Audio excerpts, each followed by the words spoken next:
Hey there, Shrine Runners! Hello, and welcome to the Fox Shrine. I'm Araxis, your host, and tonight we're going to be playing some more of the Great Ace Attorney. Hey there, Kuro. Hey there, Prim. Welcome, welcome. Hope you're all doing all right. Uh, I'm doing okay. I just had some chicken pie. Do have a little bit of a headache, admittedly, so you'll have to sort of forgive me if I do have to do a shorter stream, but with any luck, it'll sort of go away in a bit. I've taken some medicine for it. Shouldn't be too much of a problem. Okay? Alright. So, where were we last time, I wonder? We were just finding out about this whole ridiculous jury system where they don't even have to wait for the trial to finish before they can just be like, nah, I decided that the guy's guilty. But we do get to challenge them on it and make them justify themselves. So, let's see how that goes, shall we? Let's see how challenging the jury goes for us. Let's switch over to the game, shall we? Okay. As always, do let me know if there are any issues, and where we shall get things underway. To try to turn this trial around. So be it then. Ladies and gentlemen of the jury, the court hereby calls upon you to state the grounds on which you find the defendant, Magnus McGilded, guilty of this most serious crime.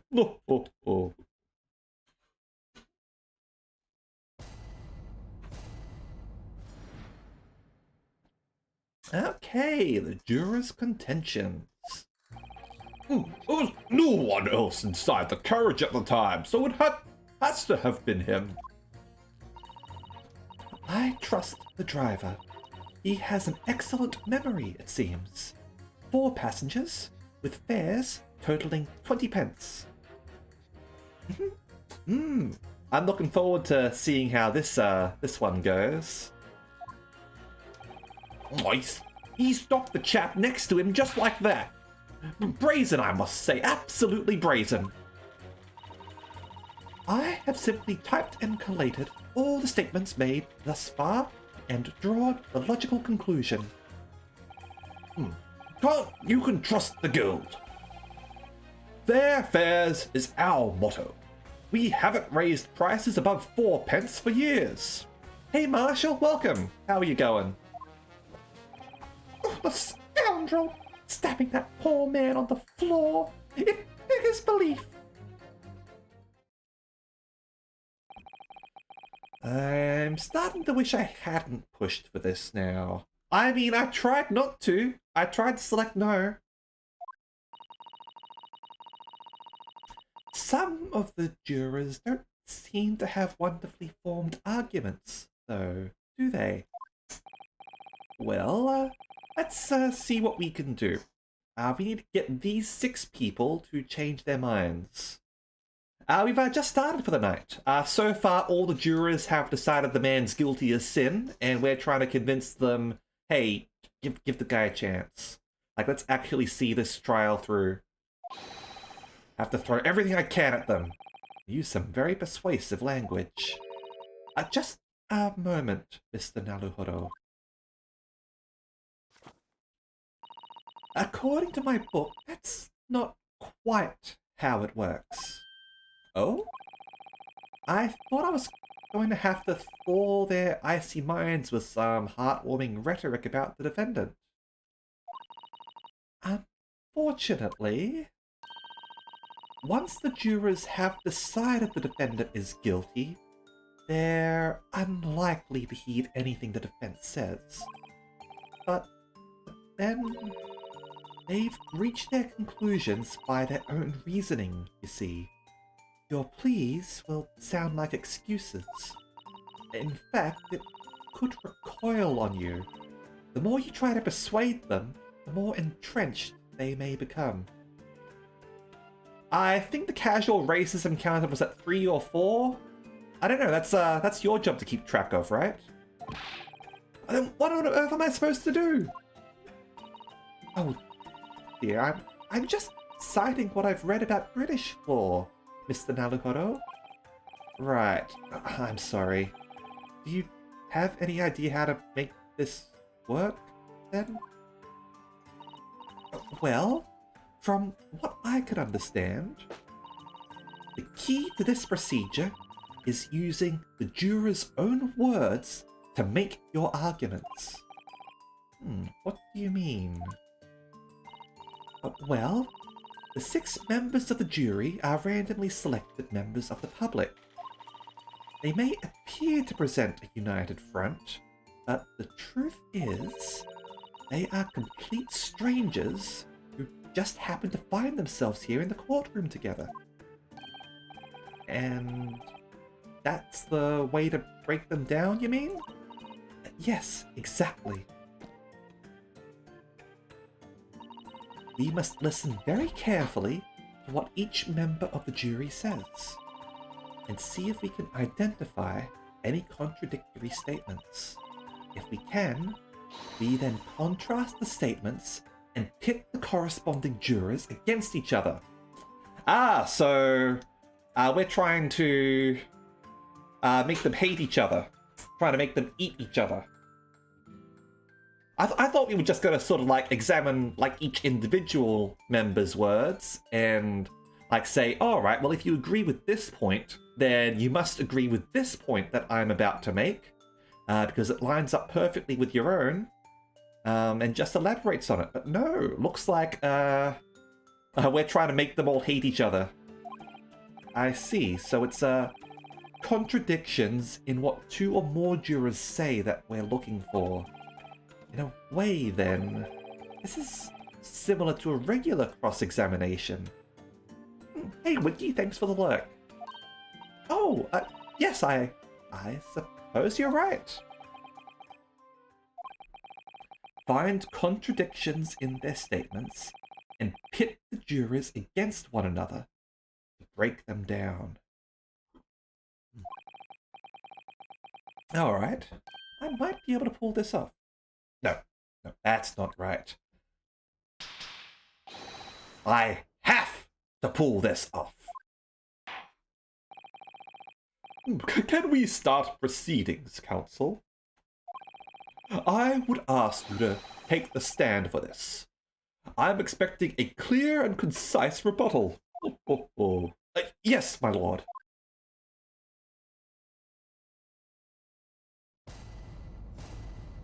Okay. Ladies and gentlemen of the supposed jury. Okay. So we can press them as well as pit them against each other. Okay. Alright, so first things first, press everything.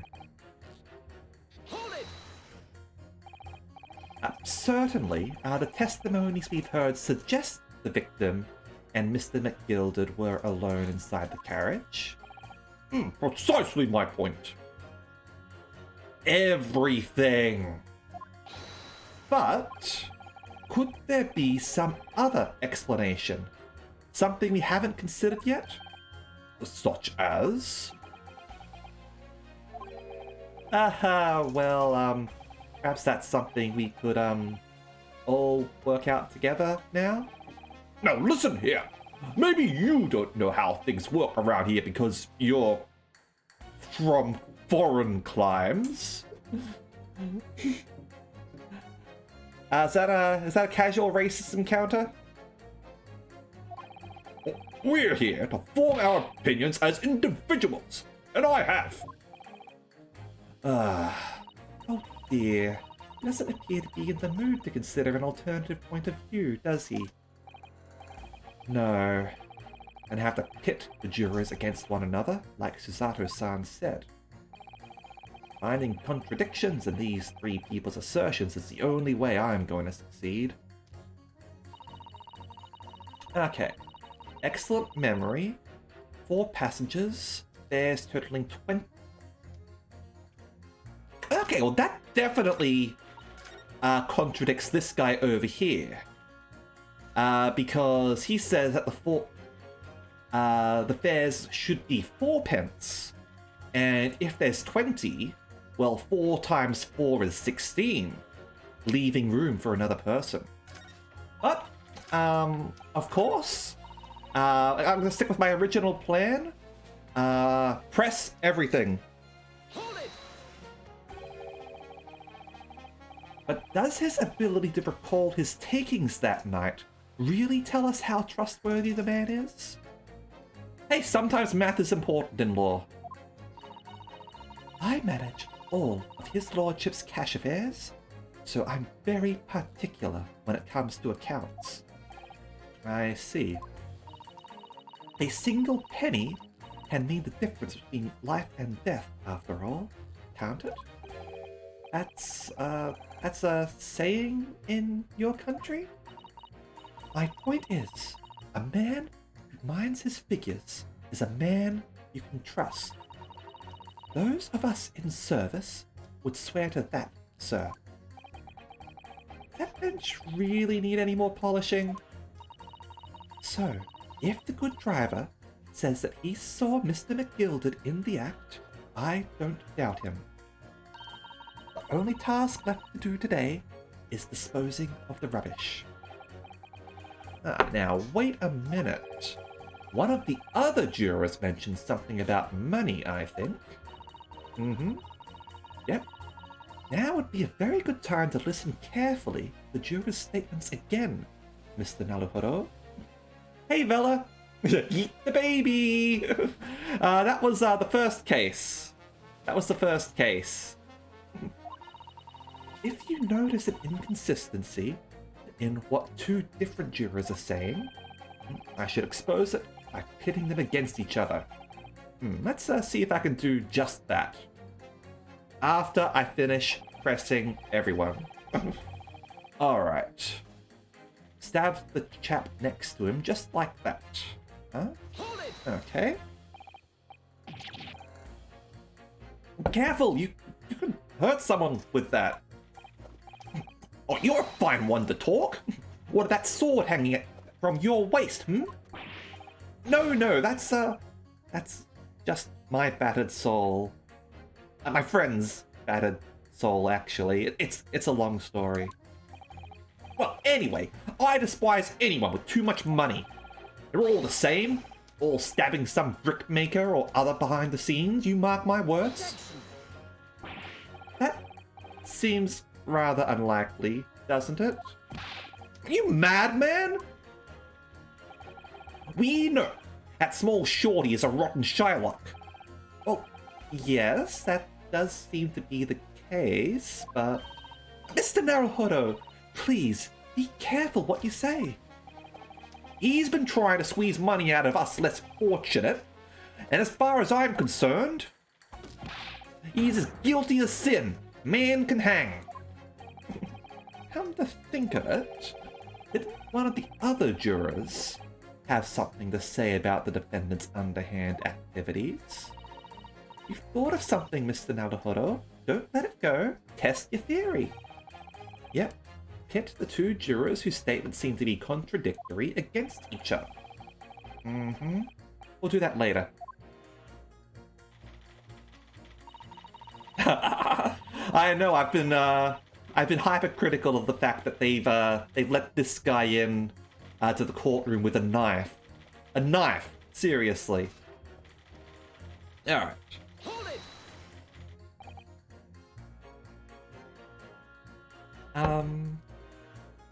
I think you need to pit the jurors' statements that seem contradictory against each other. Nope, I've got to press every single juror. That's what I've got to do. And then I can pit them. What have you been doing all this time? What have you been doing all this time? There! I should have thought it was obvious. I am recording everything that takes place as part of these proceedings. Actually, something that happens in court. Jurors are actually encouraged to take notes during cases. And what have you learnt from that? For example, at this moment in time, the judge has used his gavel 11 times in total. I wonder if that's true. The prosecution, has snorted derisively at your remarks 7 times in total. And I might add, each time you have gawped like a simpleton. Not a typewriter. No, not a typewriter. You get pencil and paper, or pen and paper, probably pen and paper. Either way, you get to write down notes. Thank you. And what's the point exactly? Anyway, madame, are you able to explain why you think the defendant is guilty? That is a conclusion I have drawn as a result of the copious notes I have typed. Clearly, but I'm asking you to explain why you've drawn that conclusion. Please don't distract me. It makes it extremely hard to concentrate on my note-keeping. This is going nowhere.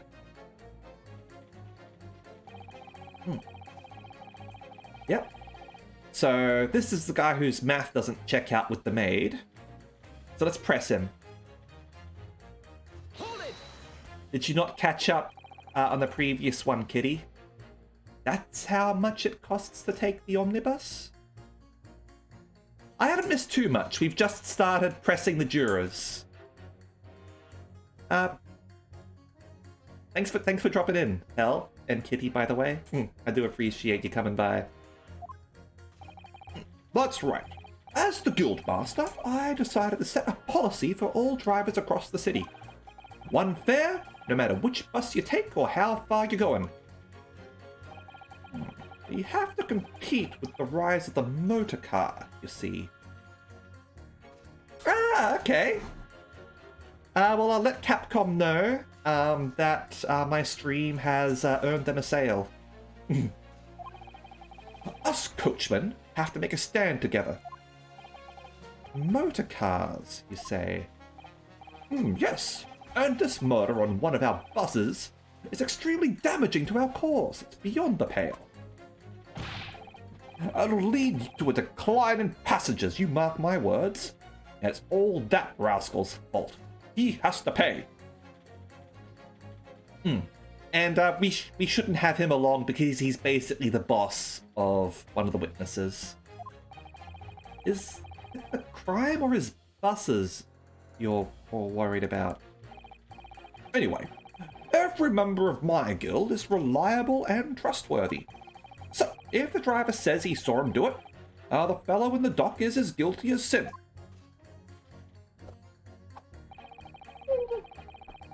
Poor old grandma. Hold it! I really think you should stop waving that needle around. Yep, no problem. That makes absolute sense to me, Kitty. Hope you enjoy. And hey, if you get ahead of me, then you can watch my reaction to things. As long as you don't spoil it for me, obviously. You heard what the good coachman said before, didn't you? That hideous man stabbed the poor fellow, just like this. Yes, that is what he said, you're right. The Gilded Park, such a lovely little place too. I've always enjoyed resting my legs there while I get on with my knitting. And I had thought that anyone who donated such a delightful place must be a fine fellow indeed. I suppose I was wrong.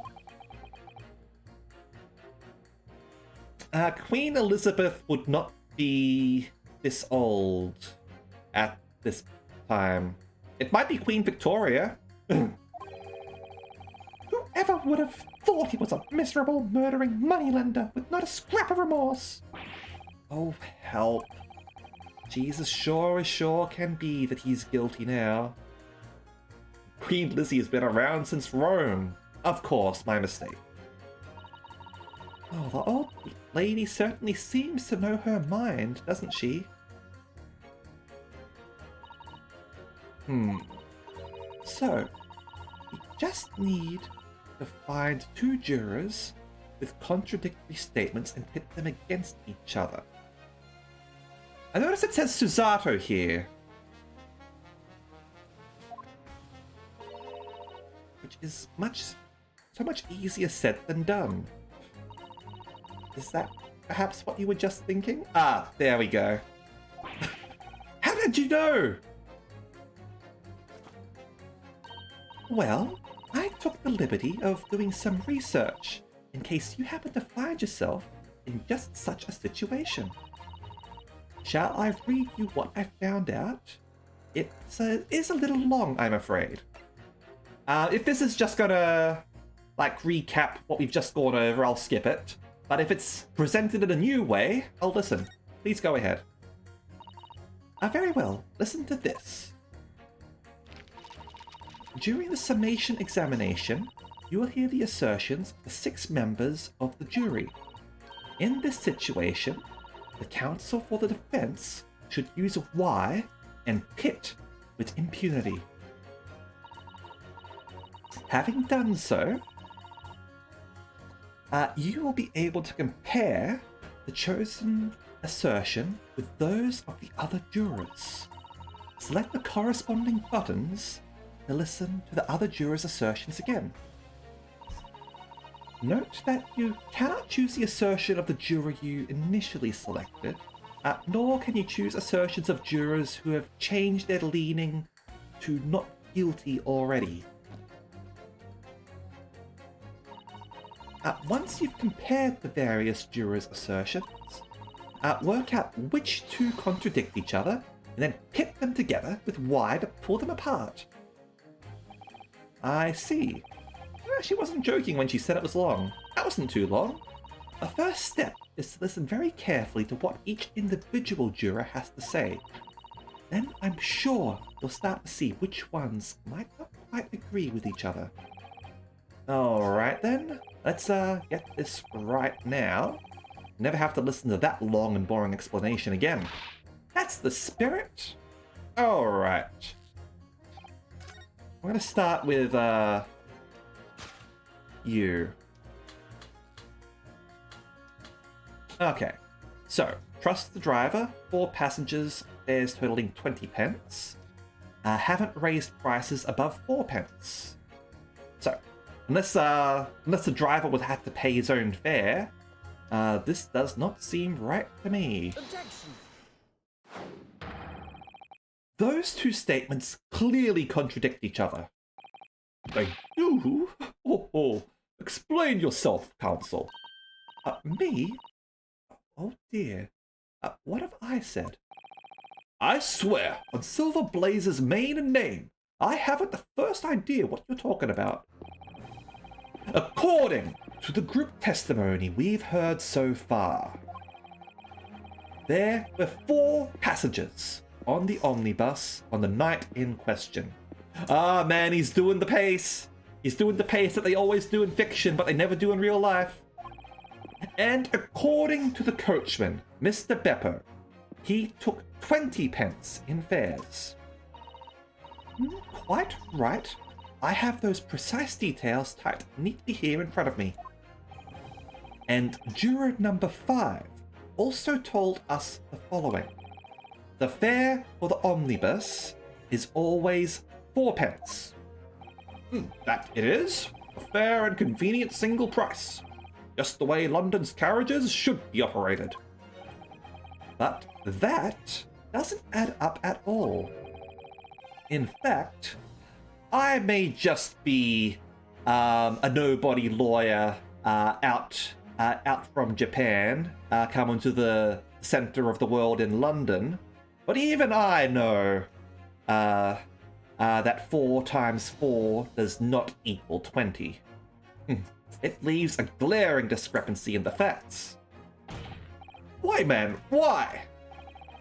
4 passengers paying 4 pence each. If you do the multiplication, it would be 16 pence. Exactly. As I said, it doesn't add up. The figures are different. By 4 pence, in fact. Or precisely 1 person's fare. 1 person's fare? Yes! In other words, on the omnibus that night, it's distinctly possible there was another passenger we've heard nothing about.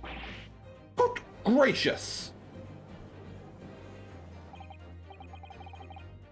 Well, this can't be right. A coachman of the guild, a good, honest man, one and all. Trustworthiness is our watchword. The figures your coachman claims most certainly do not add up. Your watchword, good sir, is a fallacy. I beg your pardon? Mr. Guildmaster, I think you ought to consider that if this trial were to end now... Science, bitch! Or in this case, mathematics, bitch! The news would surely spread all over London. The news that one of your coachmen tried to hide the fact that he let nefarious characters ride his omnibus. Alright then, how do I make it so this miserable trial doesn't end,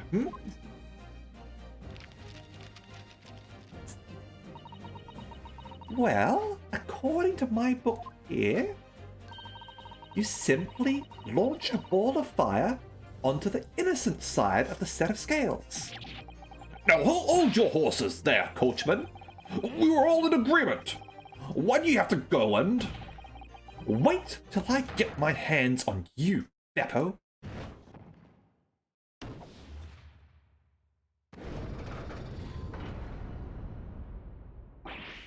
Oh, this is all very irritating. Easy? Begging your pardon, sir. I'm going to do the same.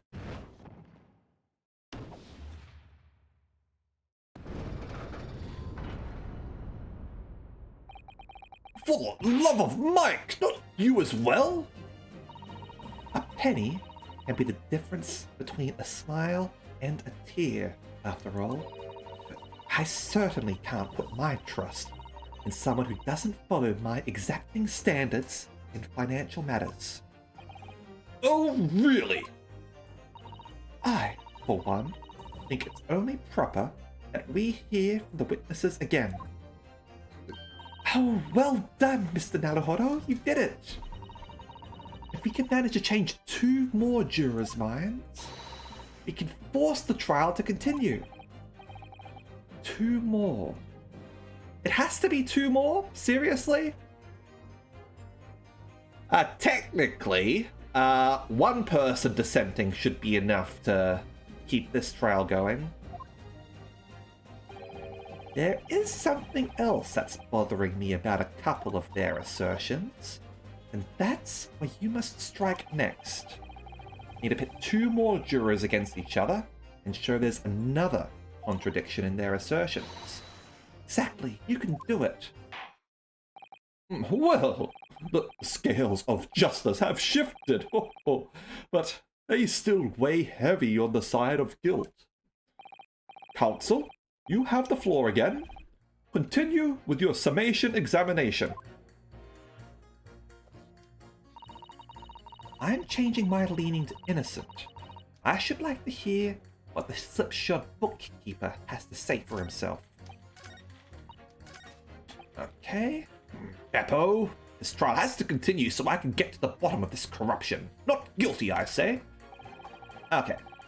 So, scoundrel stabbing that poor man on the floor. Sorry.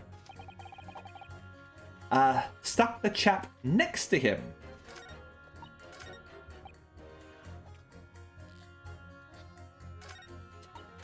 So it's Knifey McKnife over here, and Queen Victoria over here, Queen Elizabeth, whatever.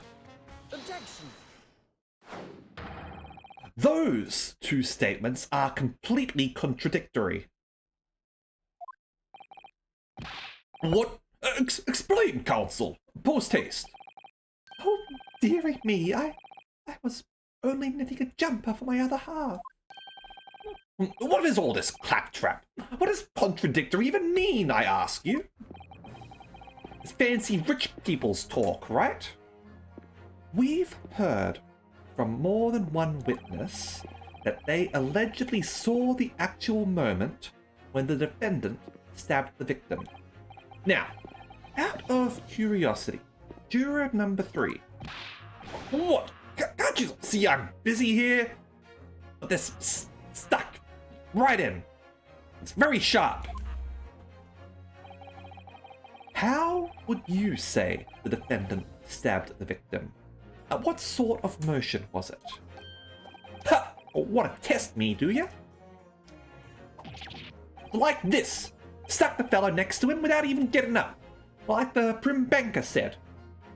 Being contradictory is for the bourgeoisie. Yes. That was Mr. Fairplay's testimony. Quite true. Now then, juror number 6. Oh, is that me, is it? What can I do for you, young man? Jury is the murder. How would you say the defendant stabbed the victim, madame? Oh, well, dear, as far as I understand it, it was like this. He stabbed the poor man after it collapsed on the floor. The coachman said so. Now, don't move. Take a look at these 2 jurors. And Henway is for the prosecutor.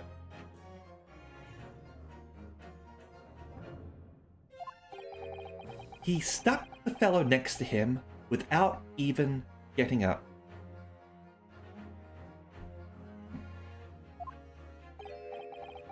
And he stabbed the poor man after he'd collapsed on the floor. Well, I never... They're stabbing in totally different directions. Thrice-fired Mason died from ligma.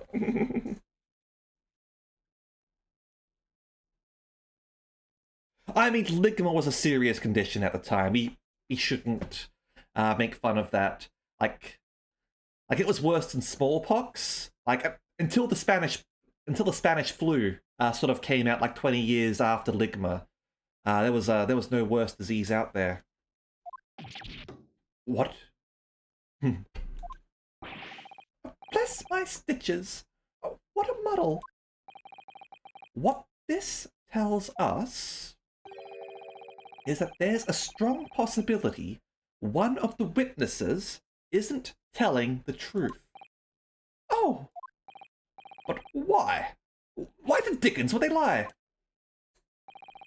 I don't know that yet, but what I do know is that if the trial ends at this point, we may never find out. We may never know the real truth.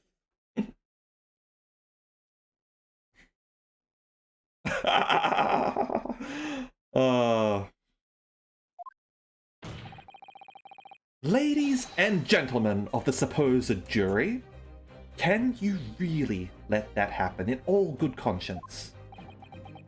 Lies, you say? Oh, dearie me.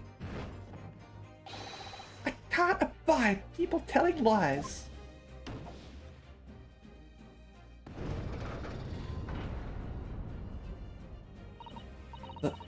The scales. I don't believe it.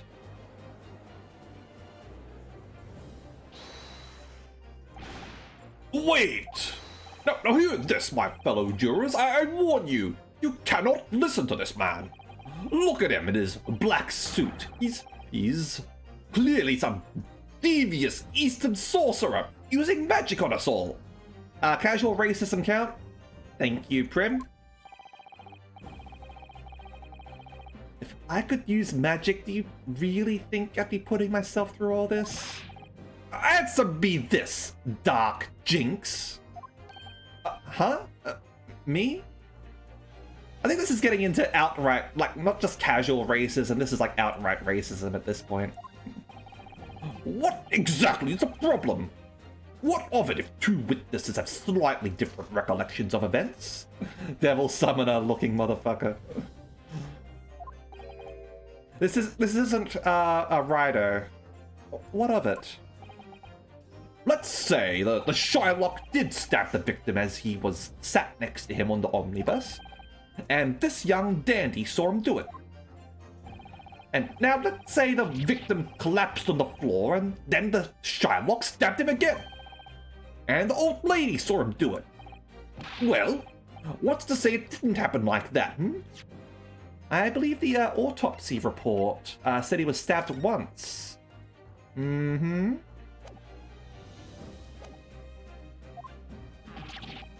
Who are you calling a dandy, sir? Why, I should take this knife to you. Rhino Kuzunoha versus updated autopsy report. Oh, that's a good one. I like that. Who are you calling old? Why, I should take this needle to you. They're ready to kill each other now. That sounds about right. I mean, that was our intention, right? Get the jury to hate each other? Could the foreman of the jury be right? Did the two witnesses see two different moments of the same crime? Not at all.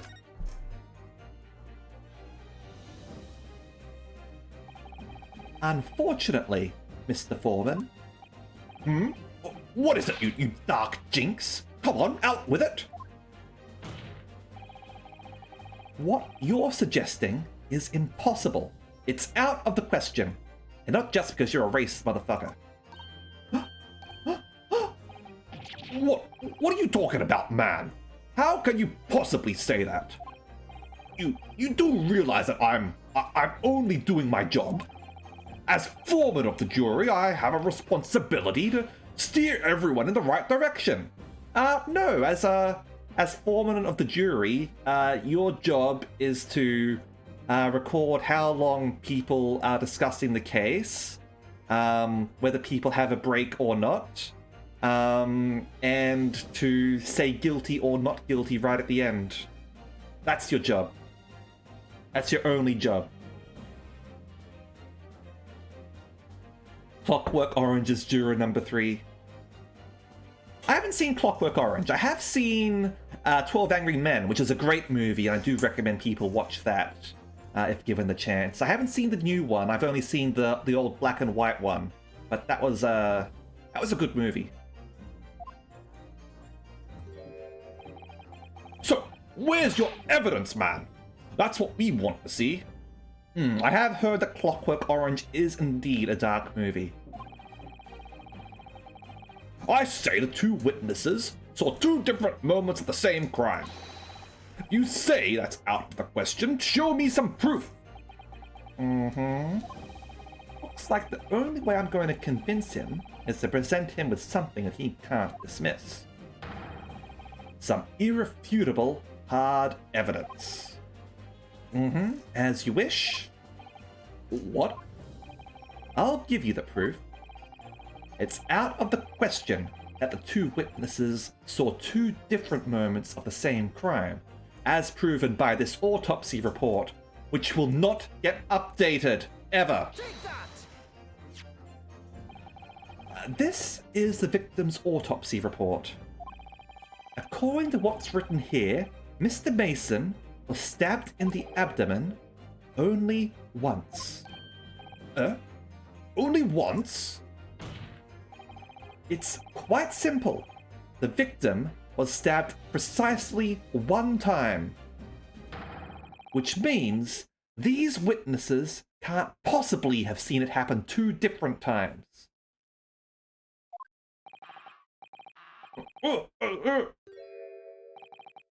Alright. I concede defeat. That Rich Toff didn't do it.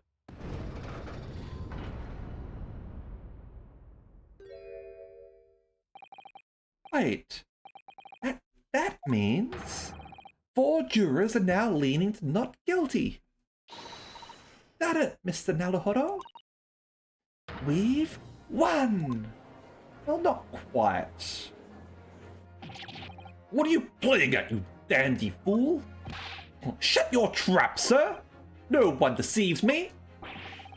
We had a consensus! I said, shut your trap! I know a lie when I see one. Let the chap who ever dares to cross the threshold of my shop take this razor-sharp blade and shave every last hair of his head. Don't lick the knife, buddy. I'm gonna cut your tongue. I say this as a person who licks knives. Don't do it. Please tell me he's a barber. Guess his name is Sweeney Todd. Well, in a quite remarkable turn of events, the defense's summation examination has flipped the balance of the scales of justice. The jurors now stand at 2 for guilty and 4 for not guilty. Accordingly, there is no longer a large enough majority among the jury for me to adjudicate, and the trial must continue.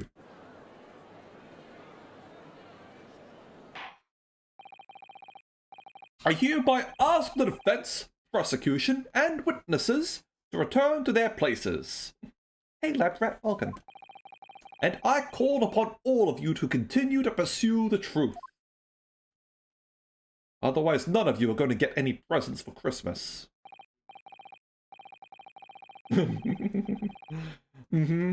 Yeah, this jury's what they call a hostile jury in legal parlances. So, Lord Van Zieks, continue to substantiate the case for the prosecution, if you please.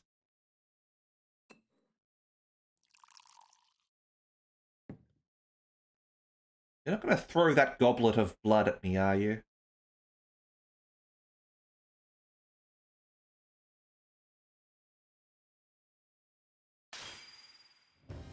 Oh shit, boss fight.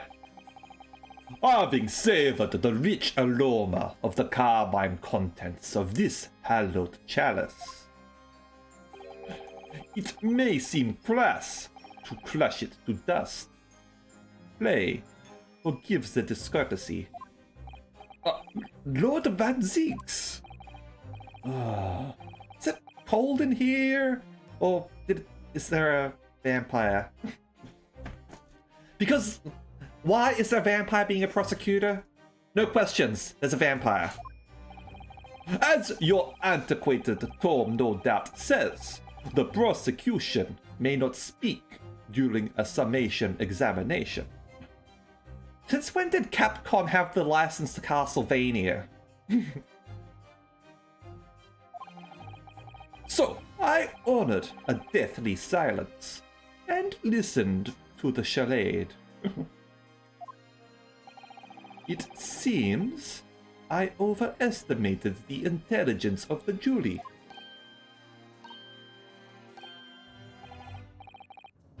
Well, no matter. Oh, Capcom did have it. Right. I knew that there was something going on there.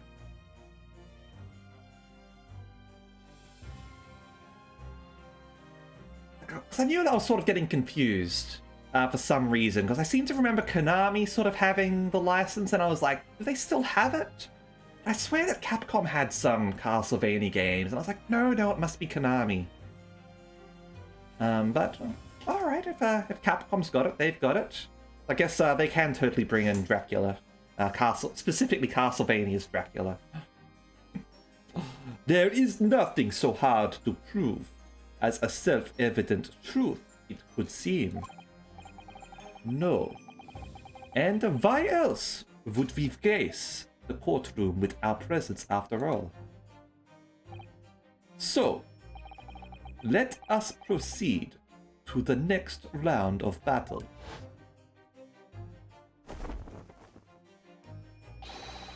Bring forth the witnesses once more.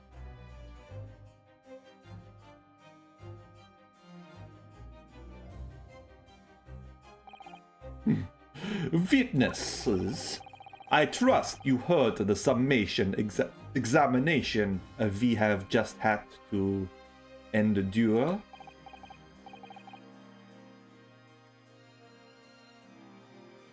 Yes, okay, so I'm not going crazy. Okay. Good. You had me doubting myself for a second there, Vela. Oh, yes, sir, that I did, sir. Of course I heard it. Oh, yes, sir, I heard it. You, sir, on the end, the coachman, I believe it's, Beppo. Yes, sir, my lord, sir. That's all right. It was enough for me to sort of be confused as well. Like, I was sort of torn on it. Like, I thought maybe that Konami had possibly done a deal with Capcom in regards to the license at some point. If it transpires that in your previous testimony, you were attempting to veil the presence of a fifth passenger on your omnibus. Yeah. You will be found guilty of perjury. You are advised to bear that in mind, sir. Oh. Hey, Dade, welcome. Oh, mio dio. Now then, witnesses, I hereby call on you to testify before the court again. Yeah, exactly, Vela.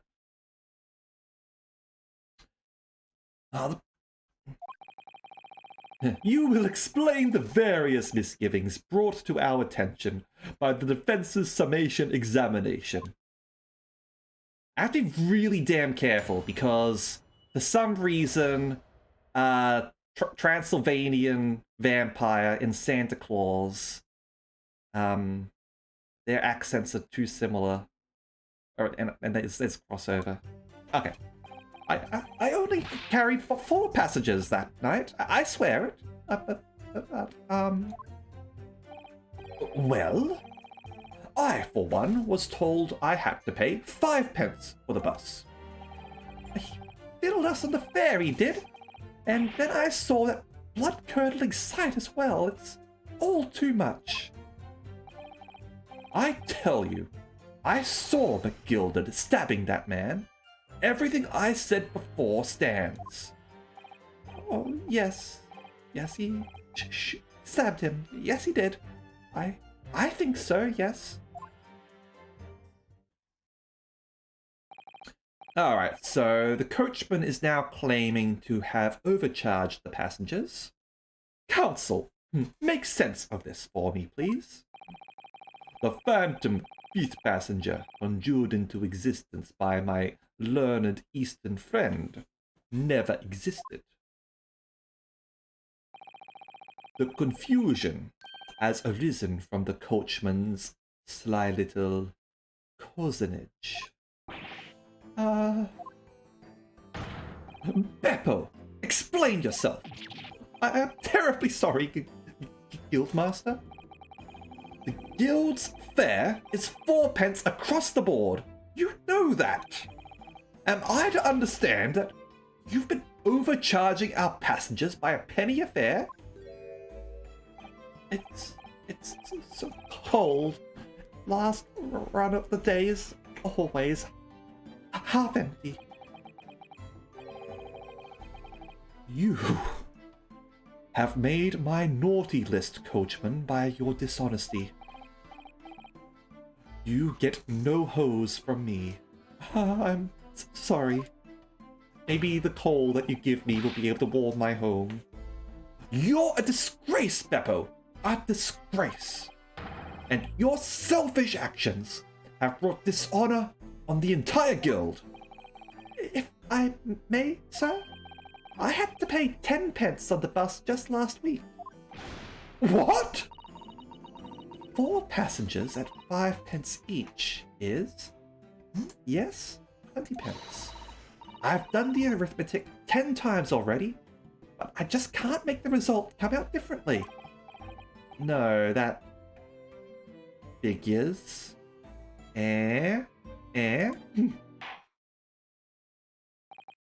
Well, it would seem that one of the aforementioned misgivings has already been explained. So, counsel for the defense, your cross-examination, if you please. Oh. We've already had the pleasure of a protracted summation examination today. I see you intend to continue the parlor games? Absolutely. Also, I would like the jury to note that the prosecution considers this to be a parlor game rather than a serious issue of justice.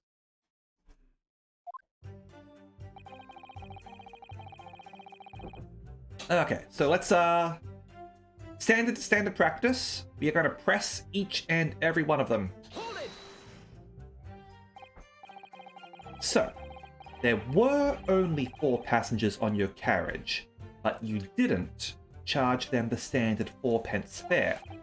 Is that right?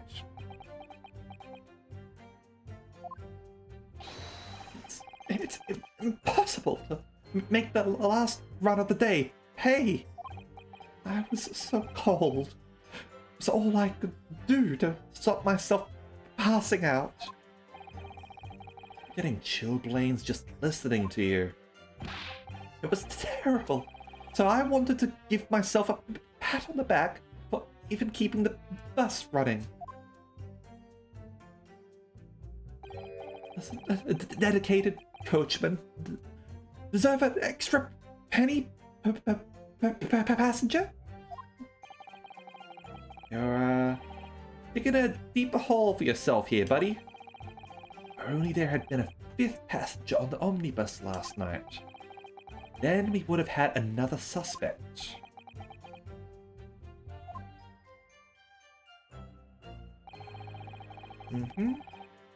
Alright, just confirming what the coachman is saying.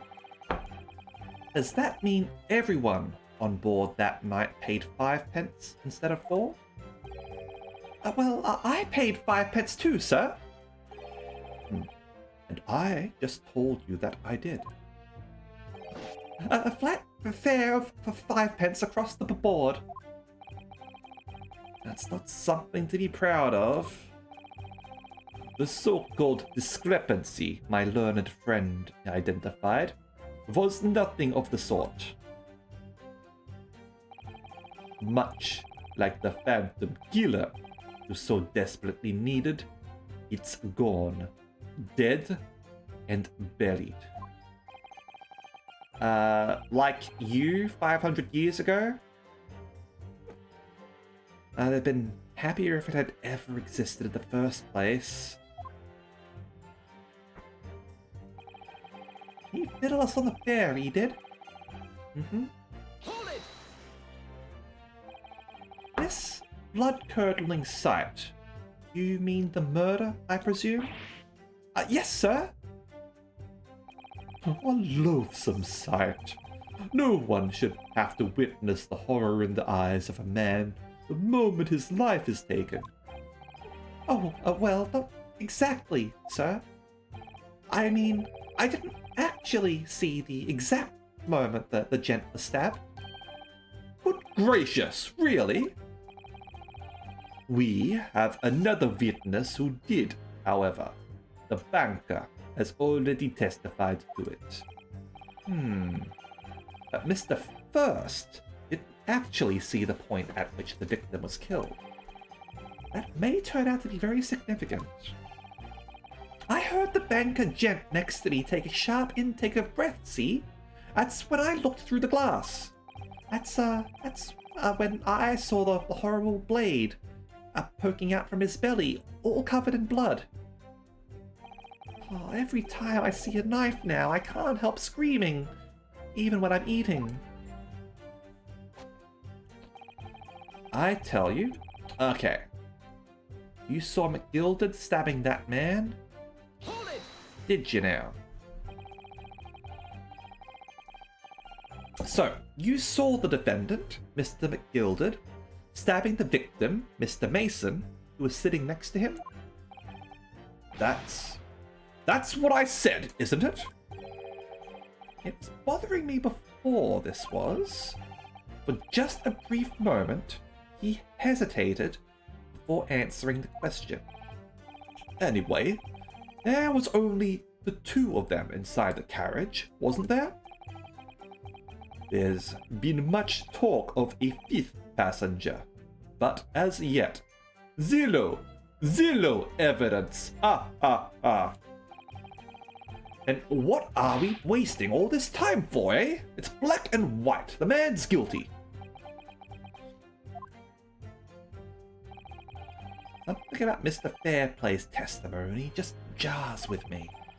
Wish I could work out what it was. Okay. You think so? Hold it! You don't know so. Earlier, you testified that you saw the moment when the defendant allegedly stabbed the victim, didn't you? Oh, yes, that's right. You said that the victim was on the floor and described the assailant holding the knife in an ice pick grip.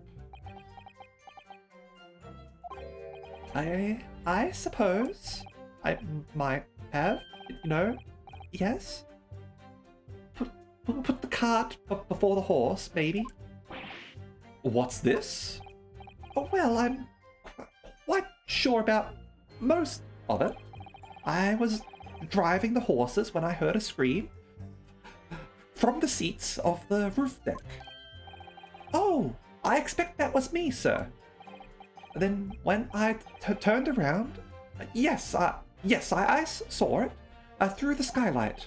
The gentleman was on the floor, and the knife was sticking up out of his midriff. That's right, yes, and the fellow holding the handle was the famous man, yes. So, in short, you didn't see the moment when the victim was actually stabbed at all. I really thought that I did, but when I go over it again in my head, no, I suppose I didn't actually. Struth? Stone the crows, mate! Blimey! Didn't actually see the precise moment of the stabbing, did I? So, right now, we have to pursue this guy. We're gonna continue for now, because I want to see the rest of this dialogue. In fact, now that I come to think of it, it must have already happened when I heard the scream. Oh, of course. That goes without saying. But I really wish he had said it earlier. The autopsy report makes it quite clear that the victim was stabbed only once, which means the banker was witness to the fatal wound that ended Mr. Mason's life.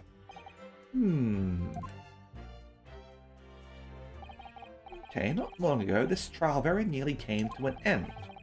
Somehow, we managed to keep our chances alive here. Can't waste this cross-examination. Have to use it to bring some new facts to light. You're not careful when you press these witnesses. The danger is that the jury will end up believing something unhelpful as they did before. Maybe, but we can't let the fear of that happening stop us from uncovering important new information. Yes, you're so right. Okay, need to pay careful attention here. Don't want to miss even a flicker of a reaction among these witnesses. Remember, if you happen to spot one of the witnesses reacting in a strange way, don't hesitate to pursue them as to the reason. Which is what we are about to do. Alright. So, Hold it! press over here. And go through here. And wait until we hear Struth.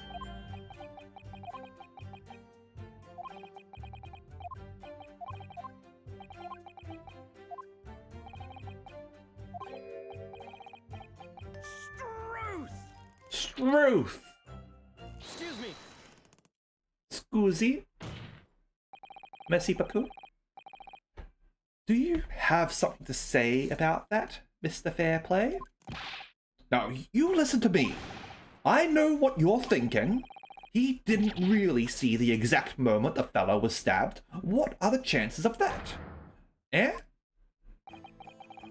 Are you asking me or telling me? He's getting flustered. I might be able to extract some new information from him if I answer him cleverly. Could he have just happened to see the exact moment the crime was committed? No. Well, it is a little hard to believe, certainly. Unless you spend your time peeping through a skylight, on the top of an omnibus, that is. Peeping? I'm a respectable city banker, I'll have you know. Oh, since when did those exist? And I know what I saw. I remember it as clear as a Ballarat day. Oh, Ballarat. That's a town in Australia. Is that a town in the UK as well?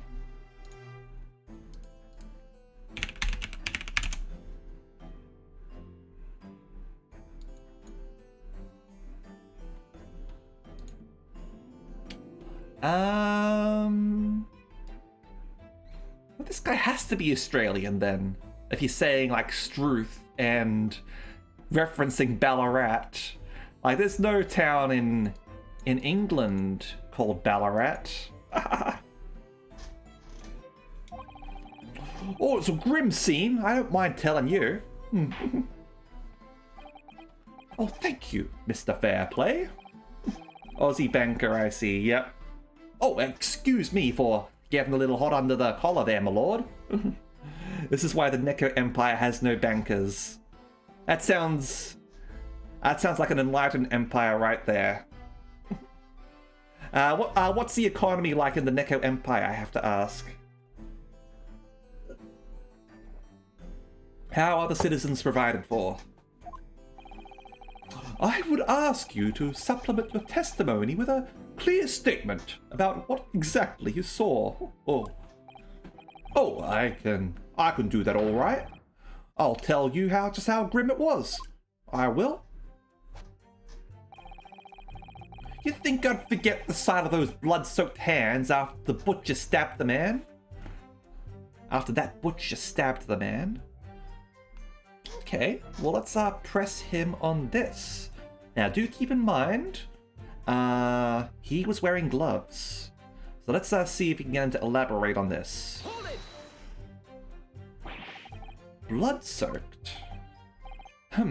Well, perhaps soaked is laying it on a little thick, but anyway, there was definitely blood all over him. Both of them were covered in it. And you saw that from the roof? Through the skylight? Well, the skylight's reasonably large, so I had a pretty good view. There was a lamp on inside the carriage as well, so I'm quite sure of what I saw. This banker's latest statement. I feel sure there's something not quite right about it. I feel something that doesn't add up, Mr. Naruhodo. That's when you should have a good look through the court record. Okay.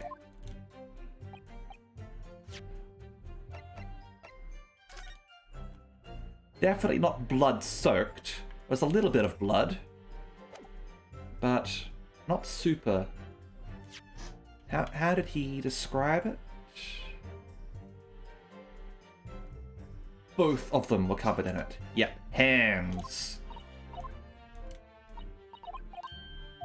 Okay.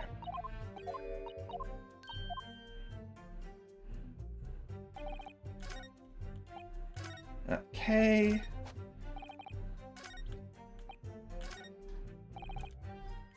Alright. Now, let's present him with the gloves. Objection. Give them a good living of being there. They want more luxurious items in their life. They work extra hard, earning A points. So the Neco Empire has a universal basic income, I guess. That's something I approve of. It just goes to show that just because you're an empire doesn't mean you're an evil empire. Well, I admit that Soaked might be laying it on a little thick, but... Well, anyway, there was definitely blood all over him. Both of them were covered in it. Well, I'm very sorry to disagree, Mr. Fairplay, but that's more than a little peculiar. More of a standard living standard. A standard living standard. Gotcha. What? Here are the gloves worn by the defendant, Mr. McGilded, on the night in question. Oh, yes, right.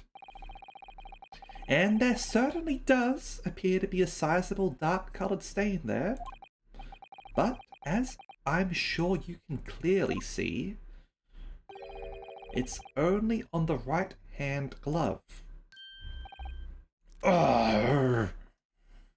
Gonna make me eat my cane. In short, Mr. Fairplay, your testimony is inconsistent. Ugh. But no, that can't be right. So, you're the liar here then? That's right.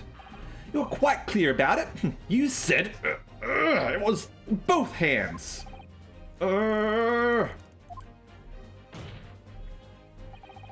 Mr. Fairplay, if your last statement was a lie, it calls your entire testimony into question.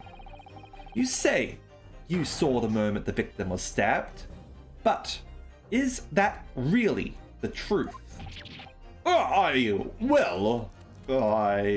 Objection. It was a simple mistake. You can't justify accusing this man of lying. Yes, it wasn't both hands, it was only one. One hand. But the fact remains, the victim's blood was on the accused. Objection. Hey Ada, welcome. No, Mr. Fairplay categorically stated that he saw blood all over both hands, which means there's a strong possibility that this witness was deliberately trying to mislead the court. I'm a city banker, for pity's sake. My word should be the gold standard. I'm a gentleman, not some gutter snipe. Upstanding members of society don't prevaricate. I would say upstanding members of society generally are only upstanding because they say they are. And absolutely, Marshall, Van Zeke is definitely attractive. It's probably because he's a vampire, and everyone knows that vampires are sexy. He's claiming to have no reason to lie, but is that really the case? Mr. Naruhodo, if we had some evidence to explain why Mr. Fairplay might be lying, it could turn the tide in this trial completely.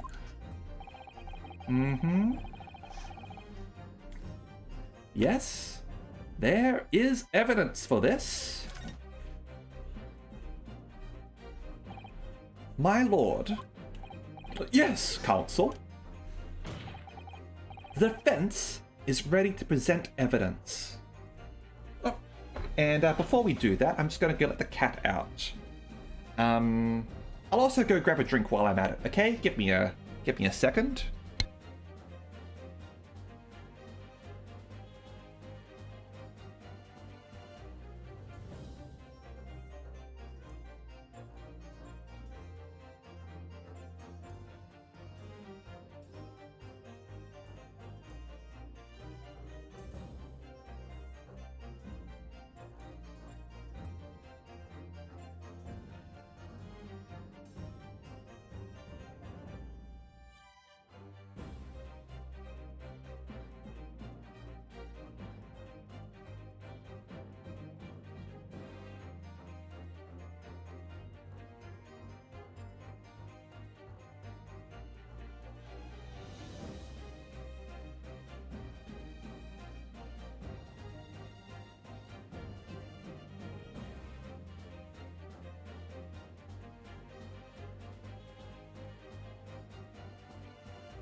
Alright, I have returned. Yep, banger music break, exactly. Music in Phoenix Wright games is always pretty good. But yeah, going back to that statement. You can totally find people sexy even if they're not of a compatible orientation with yourself. Now that's just being able to appreciate their physical appearance.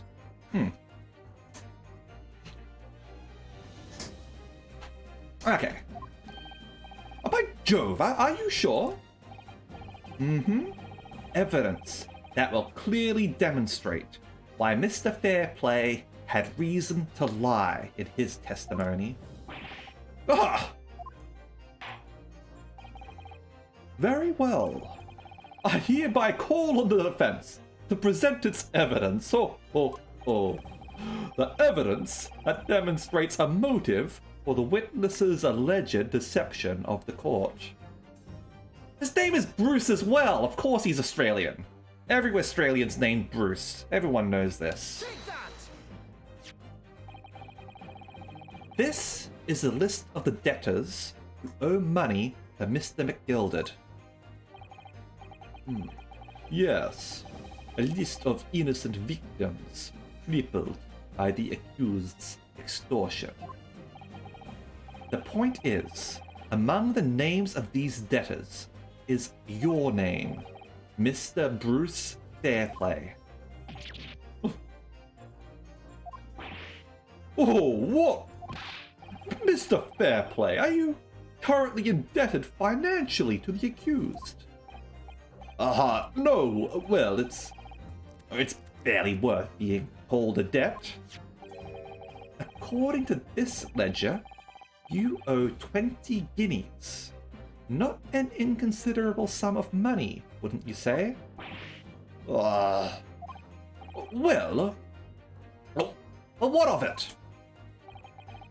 Let's suppose Mr. McGilded were to be found guilty of murder. What would become of your debt in that case? Well, these documents state that the loan agreement is forged between two individual parties. Therefore, were the creditor, the defendant here, to be sentenced to a capital punishment, all outstanding debts which were owed to him would be annulled. They would cease to exist. Cease to exist? Mr. Fairplay, or should I say foul play, is it not the case that you claimed in your testimony to have seen something you never in fact saw in a devious attempt to annul your debt of 20 guineas to the defendant? Ugh. Rabble, rabble, rabble, rabble, rabble, rabble. Order! Order! I like how they've elected to go with order, order, order, like with an A instead of an E. I enjoy that. Mr. Bruce Fairplay, are you going to be on my naughty list as well? Yes, my lord. Let me ask you again, and be aware that your answer may have most serious implications upon your future, sir. Hola! Hola, hola, hola, hola, hola! Did you or did you not see the precise moment in time at which the defendant is alleged to have thrust a knife into the victim?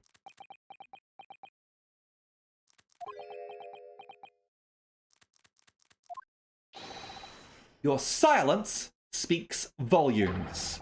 You did not tell the truth in your testimony. Alright, let's not make a melodrama out of this. Perhaps I did overstate the truth in a pinch. A pinch? Makes no difference. I definitely remember seeing blood on McGilded's hands. Both of them. Objection! And yet, only one of the defendant's gloves which we have here as evidence, is stained. So, if you're going to stick by the statement that both hands had blood, then it wasn't Mr. McGilded.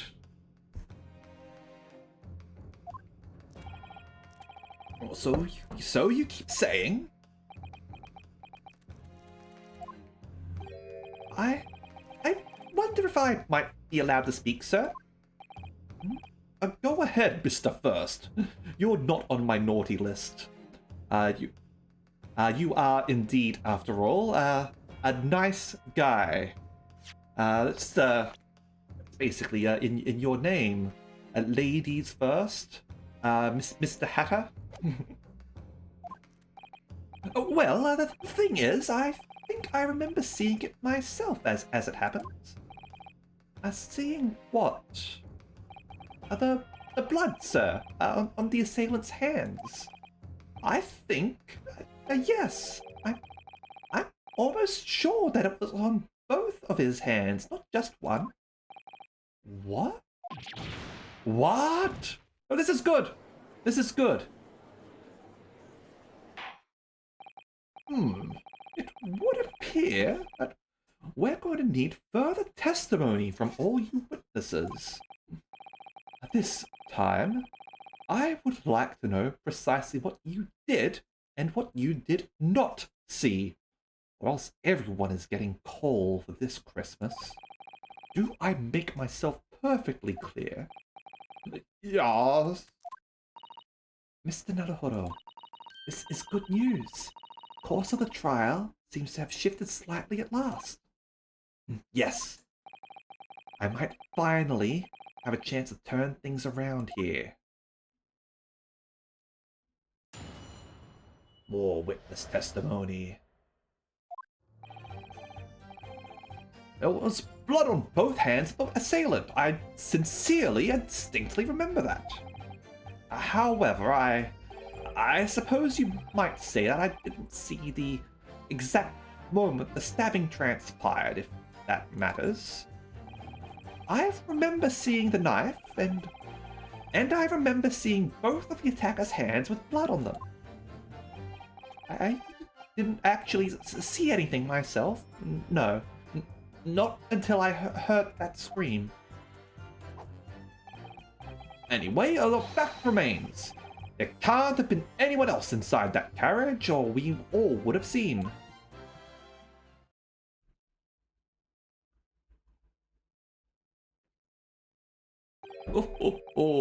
Well, lo and behold.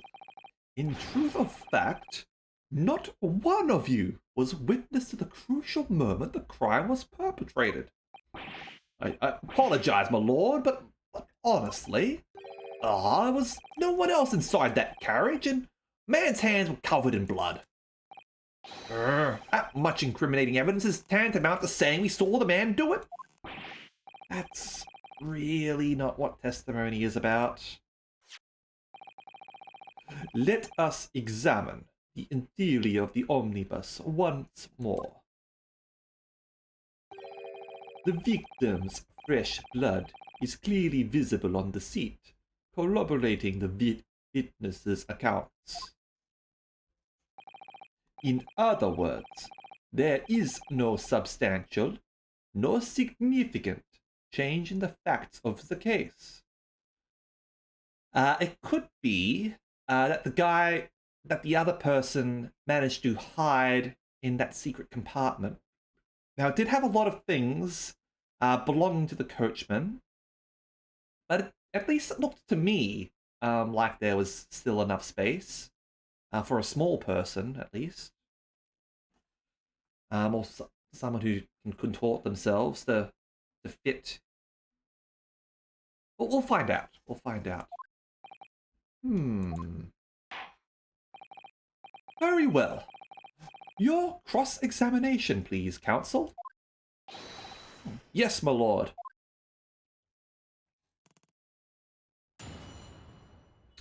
Okay, so press the witnesses on everything. Okay. No, evidence tells us otherwise. We have the gloves the defendant was wearing on the night in question in the court record. I'm well aware of that, sir, but nonetheless, I know what I saw and I stand by it. Man had blood on both his hands. He's defiant even in the face of hard evidence. He's steadfastly refusing to admit that he might be mistaken about what he saw. But why? Your reasoning is dire. One hand or two? Two hands! Ah, ah, ah. The salient point remains unchanged. Minutes after the grim crime, the victim's blood dripped guiltily from the accused's fingers.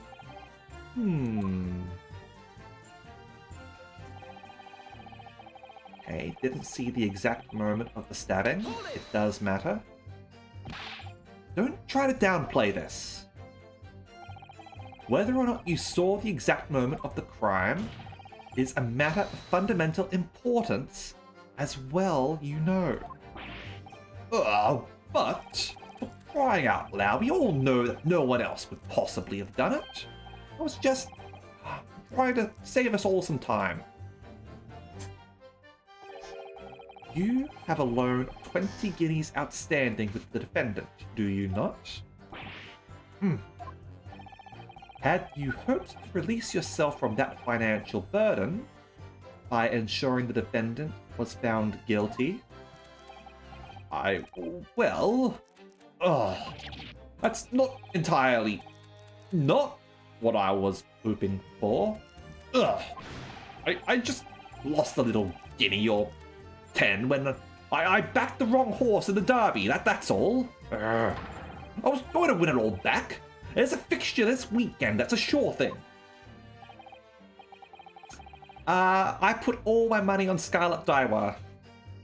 A little guinea or 10? I'm a banker. No one bats an eye if I borrow a little spending money on the weekend.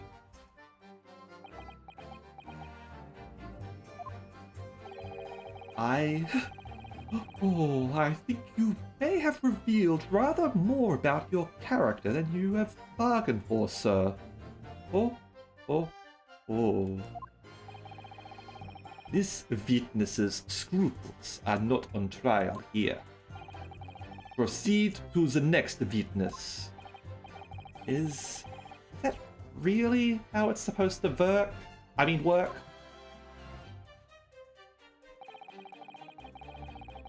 Okay. Hold it! You definitely saw that too. Blood on both hands? Yes, sir. I know what you're going to say. Only one of Mr. McGilded's gloves has any sign of blood on it. That's right. But the thing is, as far as I remember, sir, when I looked down and saw Mr. McGilded sitting beside the other fellow, I don't believe he was wearing any gloves, sir. He wasn't wearing these gloves. Well, that's correct, sir. And I saw the blood on both his bare hands quite clearly. It's true that the dark-colored stain on the dark leather gloves wouldn't have been easy to see. I should point out that the police officer who apprehended the accused on the night in question reported that there was no trace of blood on Mr. McGilded's gloved hands. There wasn't blood on his hands? This is puzzling indeed. This must be significant somehow, I'm sure of it.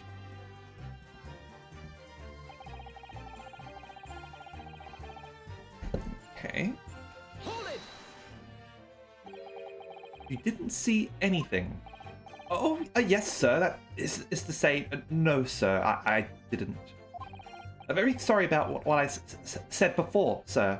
Very, very sorry. Yes, it was very wrong of me to make up stories and say I saw him stab the man.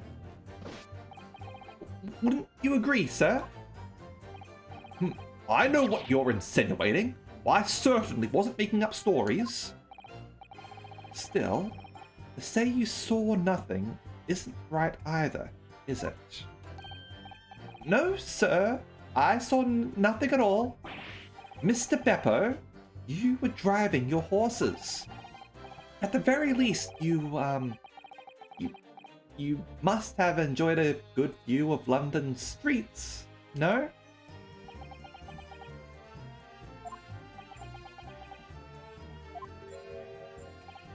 Oh, please. You didn't even see that? It was so cold that night, you see. It was all I could do to keep from passing out, sir. Yes, my head was frozen solid. Barely. Sorry to say, sir. It would seem prudent to avoid travelling on the last omnibus service of London's cold winter nights. Yeah, exactly. Just say nothing. If you saw nothing, say that you saw nothing. They want to know exactly how the events exactly as how you remember it. Don't elaborate. Don't flourish. Just answer whatever questions are asked of you as directly as possible, without elaboration. If they want you to elaborate, they'll ask you to do so. Beppo! Ah!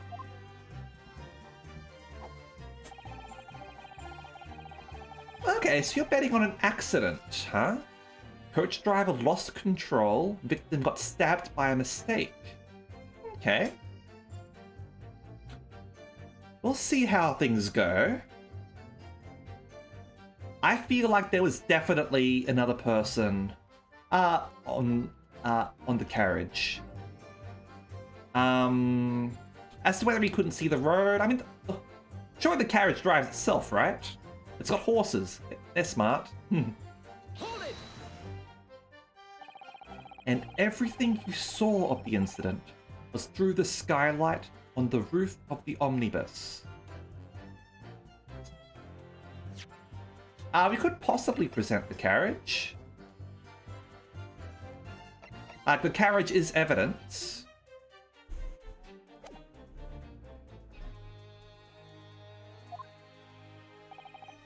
That's right.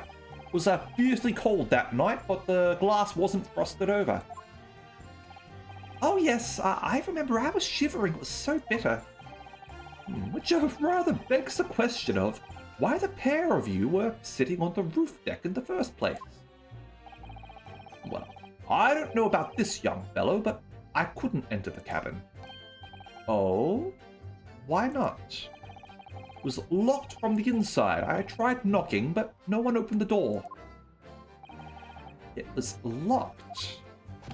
That's right. And it's a public bus service, for pity's sake. That's not what I call fair play. That just ain't cricket. Yes, I had exactly the same experience. I tried knocking, but the gent inside just gestured at me to clear off. Well, I had no choice but to climb up to the roof deck and look down longingly into the warm cabin below. Well, I can assure you I wasn't just looking down. I was glaring, long and hard. That's precisely why I can tell you with absolute confidence that if there was anyone else at all in that cabin, I would have noticed. Unequivocally, I would say. I'm not sure about these two witnesses. Could they really have seen everything inside the cabin through the skylight? I don't think they could. Now let's go have a look at that cabin again. Now, looking through...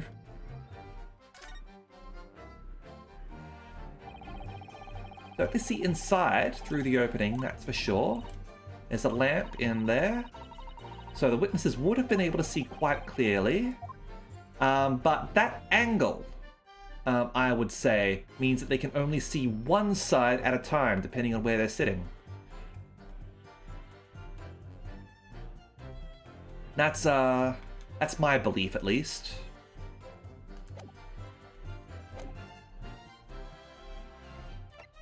It might not...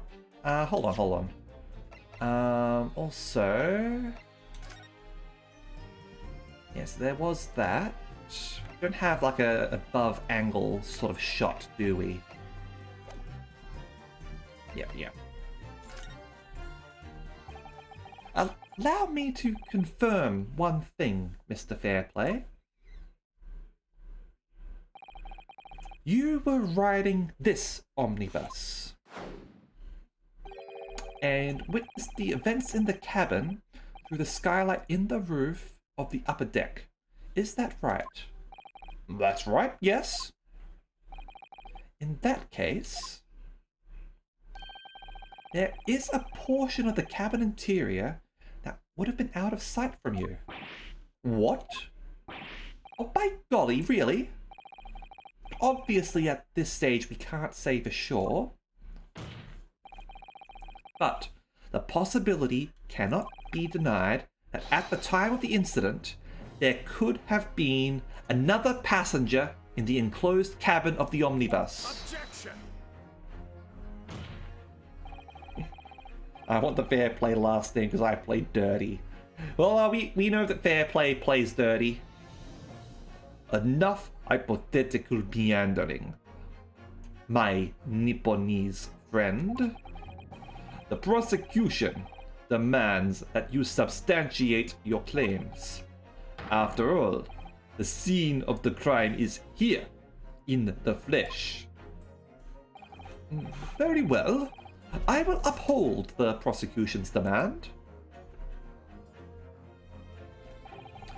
You will identify the area of this cross-section plan of the omnibus. Where exactly in the omnibus are you suggesting the potential extra passenger would have been situated?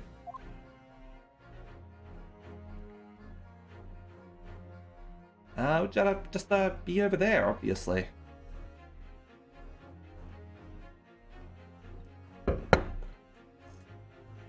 Take that! Both rows of seats on the roof face in the direction of travel, whereas the seats in the enclosed cabin face each other. Crumbling heterosexuality is endangered by Van's cheekbones. That's alright, nothing wrong with that. Just means you got more options. Which means the visible part of the cabin in which passengers on the roof deck can see through the skylight is as I've drawn here. Ah. All them top hats. Top hats are classy. And also symbols of the bourgeoisie. That's right, my lord. As you can see, the seat opposite the one on which the victim and his attacker were sitting is obscured from view.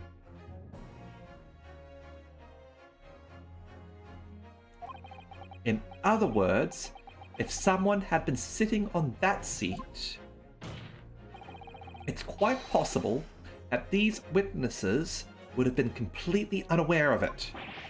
Ugh! Objection! It's quite possible some phantom was sitting there. Someone you might not be able to see in a mirror. You Nipponese have a forbidding habit of obscuring the truth with ambiguity. That's racist. Oh. I concur with the prosecution's rejoinder. In a British court of law, evidence is paramount. I cannot entertain this conjecture, counsel. That is, unless you're able to put a name this mysterious passenger to whom you allude? Can you, Mr. Naruhodo? I honestly don't know. Who could it have been? Who could have been in the other seat, which was out of sight from the witnesses on the roof deck. The actual murderer. Magnus McGilded could have been in the other seat, actually. In which case, they were looking at a different person.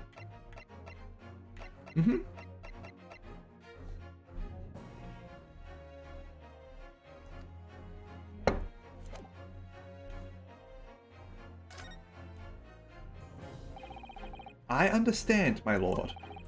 The defense would like to put forward a name. You are a fool. That response was a desperate attempt by a man who has no notion of his own limitations. A toast to hard lessons not yet learnt. Let us not delay, counsel. The defense is still to name the passenger in the other seat. Oh. This could be it. This could be the chance I've been waiting for to turn the trial in my favor. Are in boot the head distance. On that night, on the night of the murder, the person occupying the seat in the omnibus cabin that was obscured from view was indeed Magnus McGilded. The passenger in the enclosed cabin that the witnesses on the roof deck failed to see has to have been Mr. Magnus McGilded. Mr. McGilded? What are you talking about, counsel? That's the name of the defendant. Objection! What kind of proof is that wine? If I desecrate this chamber by smashing my hallowed chalice, do forgive the discourtesy. How many chalices do you have, by the way? Lord Van Zeeks. People talk of those tiny island nations in the Far East as having a learning and culture of their own. But I see they use the terms ill-advisedly. What are you trying to say? You saying I'm stupid? Let me explain in terms that even a student of an artless backwater such as yourself might understand. Yeah, I was gonna say this is a different racist insult. Japan certainly has art. Then the bloody scene unfolded. The victim and his assailant were sitting side by side. Multiple witnesses have attested to the fact. It's the very premise on which this case is built. Objection! But that premise may be wrong. What?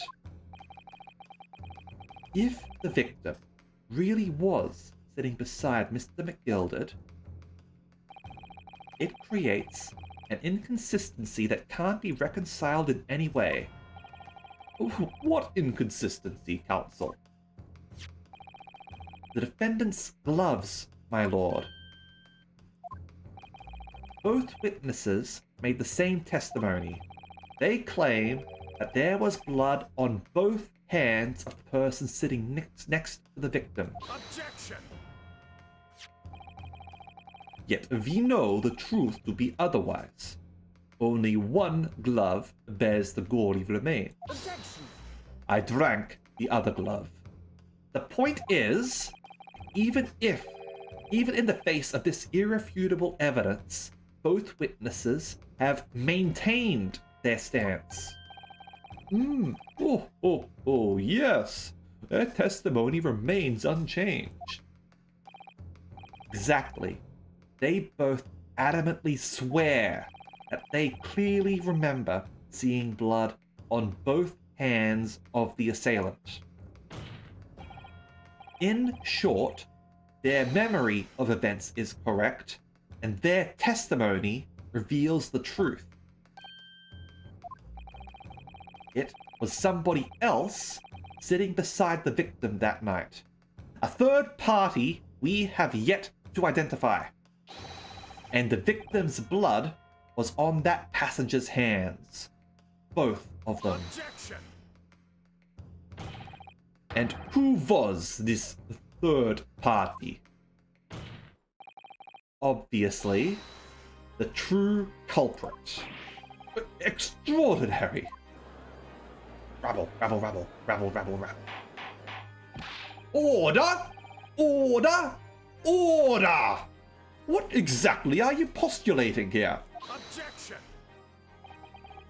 The defense's postulation is just that. Nothing more than conjecture. The witnesses have clearly stated that they saw the accused. Objection! But when elaborating on his testimony, Mr. Fairplay said the two of them were wearing hats and I couldn't exactly make out their faces. Yes.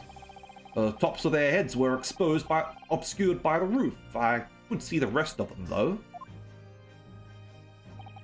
Yes, that's right.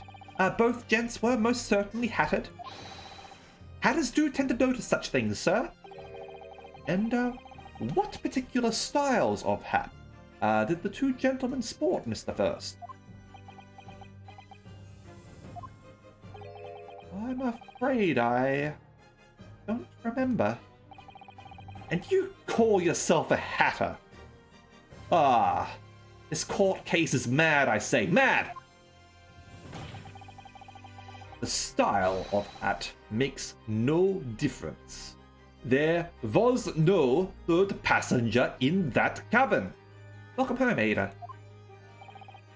How can you be sure? Because if there had been, the accused, Mr. McGilded, would undoubtedly have offered to depose the fact. Unless, that is, you are proposing an even more preposterous explanation that the accused failed even to notice the presence of the true culprit in the very cabin in which he traveled. He was asleep.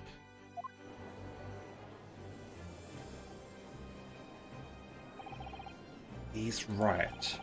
If there was another person traveling in the enclosed cabin of the omnibus, it's inconceivable that Mr. McGilded would have been unaware of it. Order! There is clearly a simple solution to this, problem. Bring the accused, Mr. McGilded, to the stand. Well, what say you, counsel? The prosecution objects, my lord. On what grounds? As a suspect, he will have already made a full statement to the police. The accused can absolutely take the stand. Sometimes it is advised, sometimes it isn't. It depends on the accused's disposition. In this instance, the accused actually seems to be a pretty good witness, so you might want him on the stand. But some witnesses are some accused, are shady as fuck and you don't want them on the stand. But what if there's some reason why he's unable to speak freely? Magnus McGilded is no uneducated ruffian.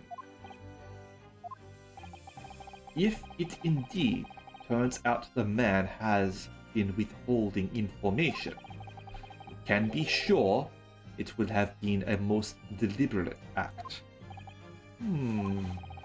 Counsel for the defense, what is your opinion? My lord?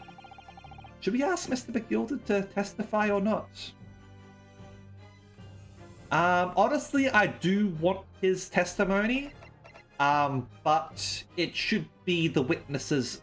It should be McGilded's choice here.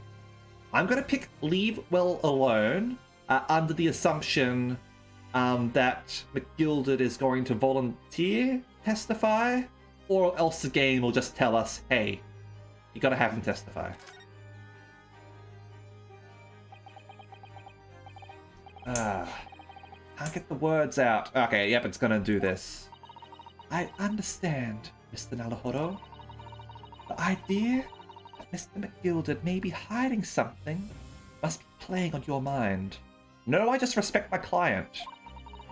The truth could be far more disturbing than we realized. That's all the more reason why there's only one course of action here. Believe in my client. That's what Kazuma taught me. Whenever I'm not sure what to do, I feel like I can hear him guiding me. Yeah, like for example, you wouldn't have a person like, say, Larry Butts take the stand if he's the accused. But Mr. McGilded seems like he would be a decent person to have testify. And that's what we must do. Yes, we need to hear what he has to say in order to find out the truth. The tooth. I'm raising my hand. The defense would like to call Mr. McGilded to the stand. In that case, I would like to hear the opinion of the jury. Yes, I need a little time to consider this. If you ask me, I think we should hear what Mr. McGilded has to say. Get the man out here, I say! It would be utterly illogical not to hear his testimony. Is there a way to lose the case? Yes. If you present the wrong option, if you're paying attention, when there are critical times, when there are critical moments, there are like 5 sort of shields that are sort of up in the top right-hand corner, and what those are your basically hit points. Every time you present testimony in a bad way, like you present, like say I go to a piece of, like say I present my armband or something at a line of dialogue where the armband is not relevant. The judge gets pissy at you and will deduct a point from you. And if you lose all your points, then they'll just end the trial in your defeat. So that's how you lose.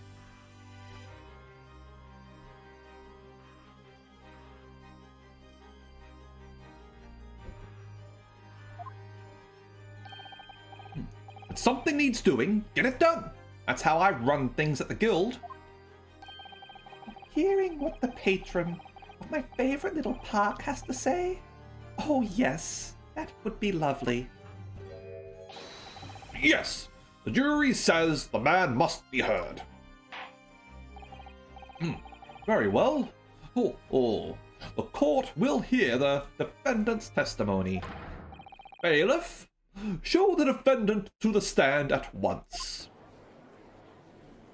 I'll draw attention to the penalty points when they come up, okay? Now, maybe what actually happened that night will finally become clear.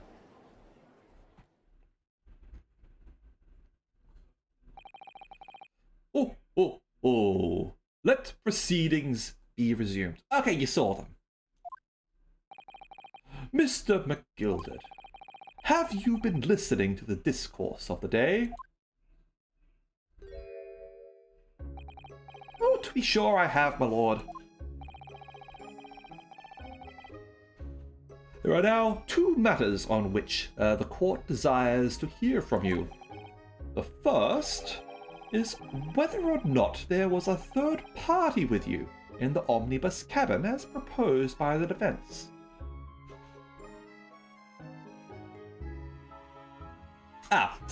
In that instance, there were no penalty points sort of showing up there, so I felt confident in choosing the wrong option in order to basically see more dialogue. Sometimes I'll do that just for the sake of it, and seeing if the game will mock me or not.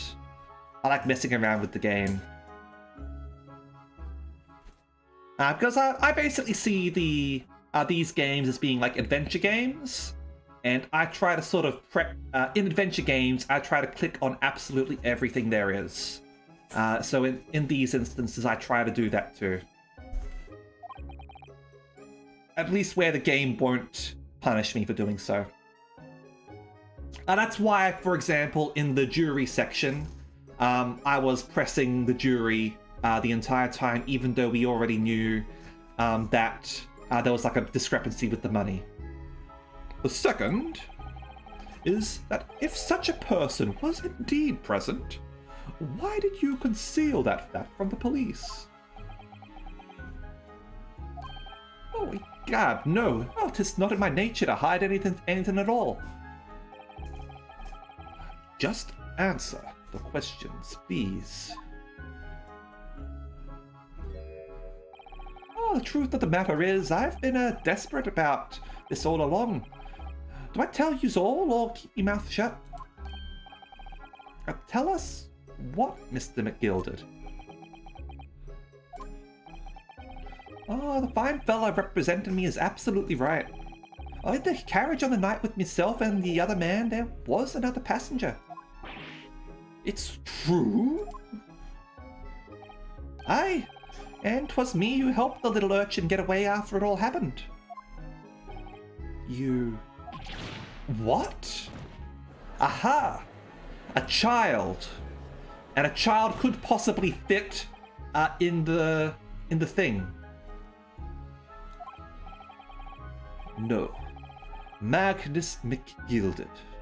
That convenient excuse can't save you now. I'm truly sorry, so I am, Lord Van Zeeks. I'm sure you'll be wanting to know why I said nothing when I was taken in by the police. I do be having a very good reason, I assure you. Which was? Well, the little child was just in the wrong place at the wrong time, and not in any way involved, you see. What? Oh, if the police had known the wee one was there, oh, they'd have assumed she'd done it. They'd have hauled her into this here courtroom just like myself. I was only trying to spare her that. Oh, young hearts and young minds are easily damaged, my lord.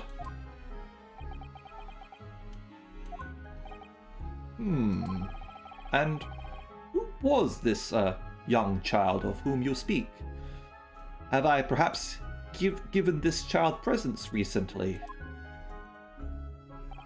Well, that I don't know. You don't know? I didn't ask her name, you see. Aye, well, the wee thing just happened to be in the carriage that night. Never saw her before or since. The Russian ballerina. Objection! We have absolutely no reason to believe this man. The prosecution calls for the witnesses' statements to be disregarded by the court. Oh, you know, I wouldn't be surprised if the urchin isn't here in this courtroom as we speak, listening to the proceedings. What? Bang? Ah, smoke!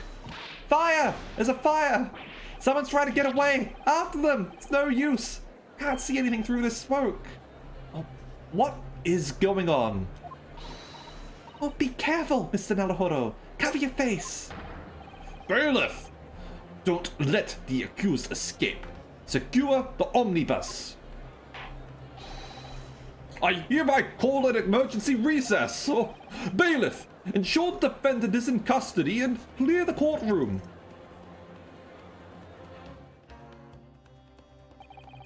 We were hurriedly removed from the smoke-filled courtroom by the bailiff. Amid scenes of chaos, as people stumbled over one another in their desperation to flee the chamber. We had no idea what was happening. All we knew was that, for the time being at least, the trial was suspended. Seems like that urchin might have let off a smoke bomb of some sort. Or set a fire. Who knows? I've got, good old Oliver Twist, I guess. Alright, so I'll overwrite the save.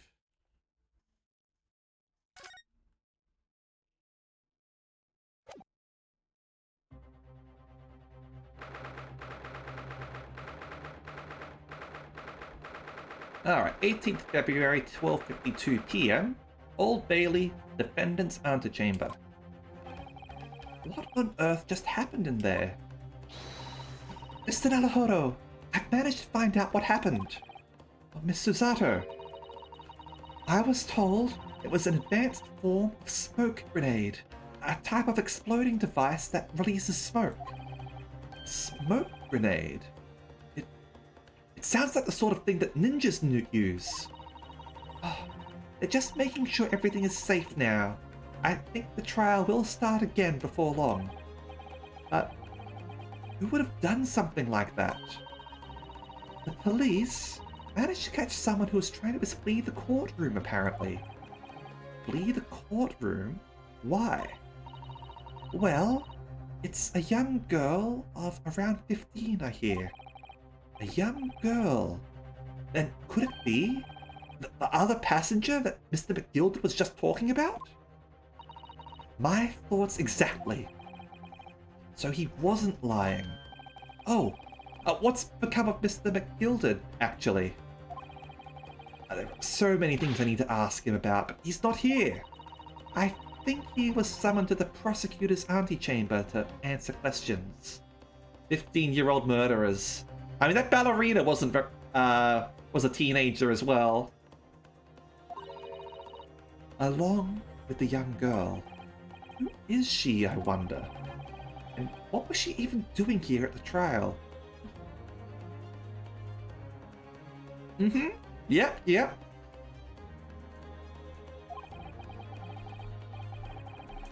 She was taking a huge risk.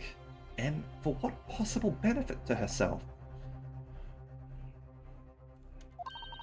There's another matter that's troubling me.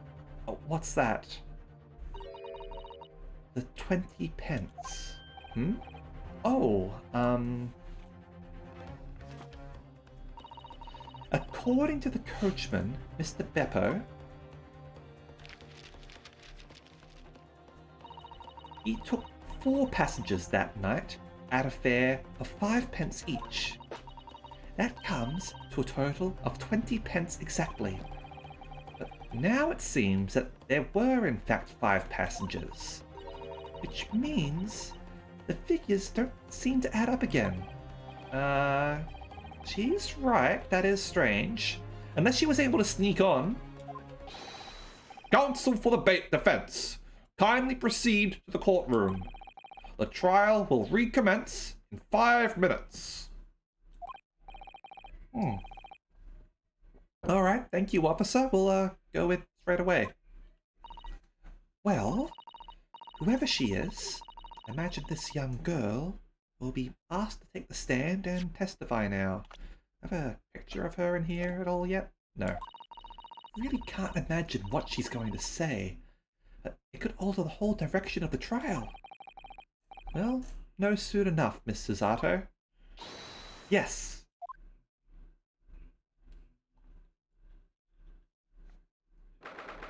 18th February, 1 PM, the Old Bailey courtroom.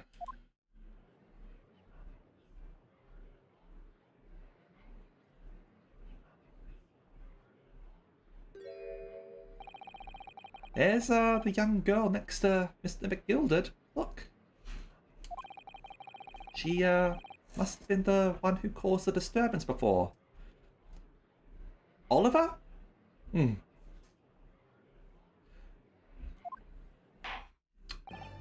See, I don't even think it's her.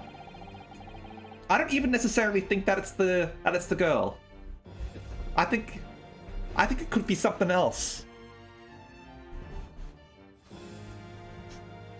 But these games are pretty ridiculous, Bella, so do not expect real lore in any of this. Oh, well, after that rather eventful recess, the court will now resume the trial of Mr. Magnus McGilded.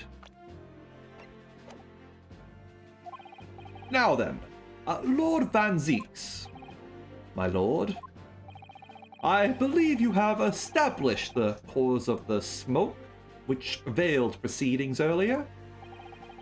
It seems it to have been an advanced form of smoke grenade, of the sort typically employed by the army. Good gracious, the army? What in the devil's name? What was she asking for Christmas? Yeah, make-believe laws, absolutely, Vela. These games are very ridiculous, but in my opinion, that makes them entertaining, and that's why I'm playing them. Because they're entertaining, not because they're realistic. It was an elaborate attempt by a young girl to cloak her escape from the public gallery. But she was caught, and now occupies the stand. Your name, girl? Olivia. Olivia Twist. Are you responsible for the smoke grenade which induced such pandemonium here in my courtroom? What is the meaning of this deplorable behavior? Naughty list, immediately, once I learn your name.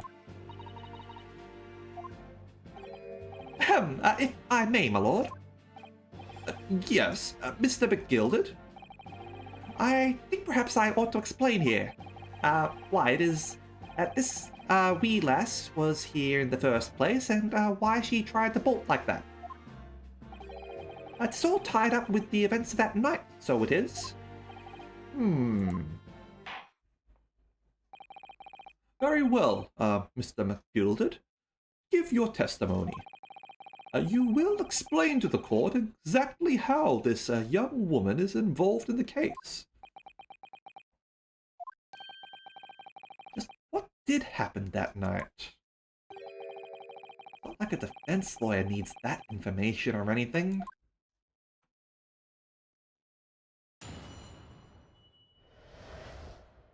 Okay, young girl. Oh, on the night in question, I took the back seat in the omnibus and promptly nodded off.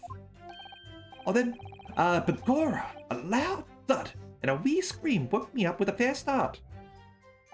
Oh, it was a fella collapsed on the floor at me feet.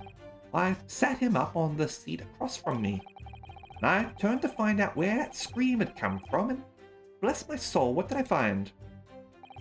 There was a child in there, all curled up in a ball, hiding her wee self away.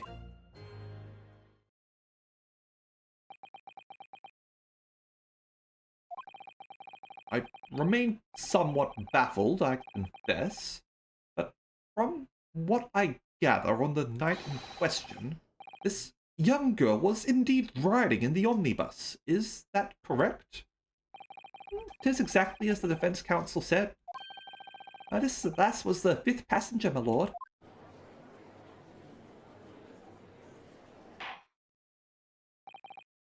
Very well. Defense may now cross-examine the witnesses. Are you ready, counsel? Yes, my lord. Or rather, no. I have no idea where to start. Press the witness! Always press the witness.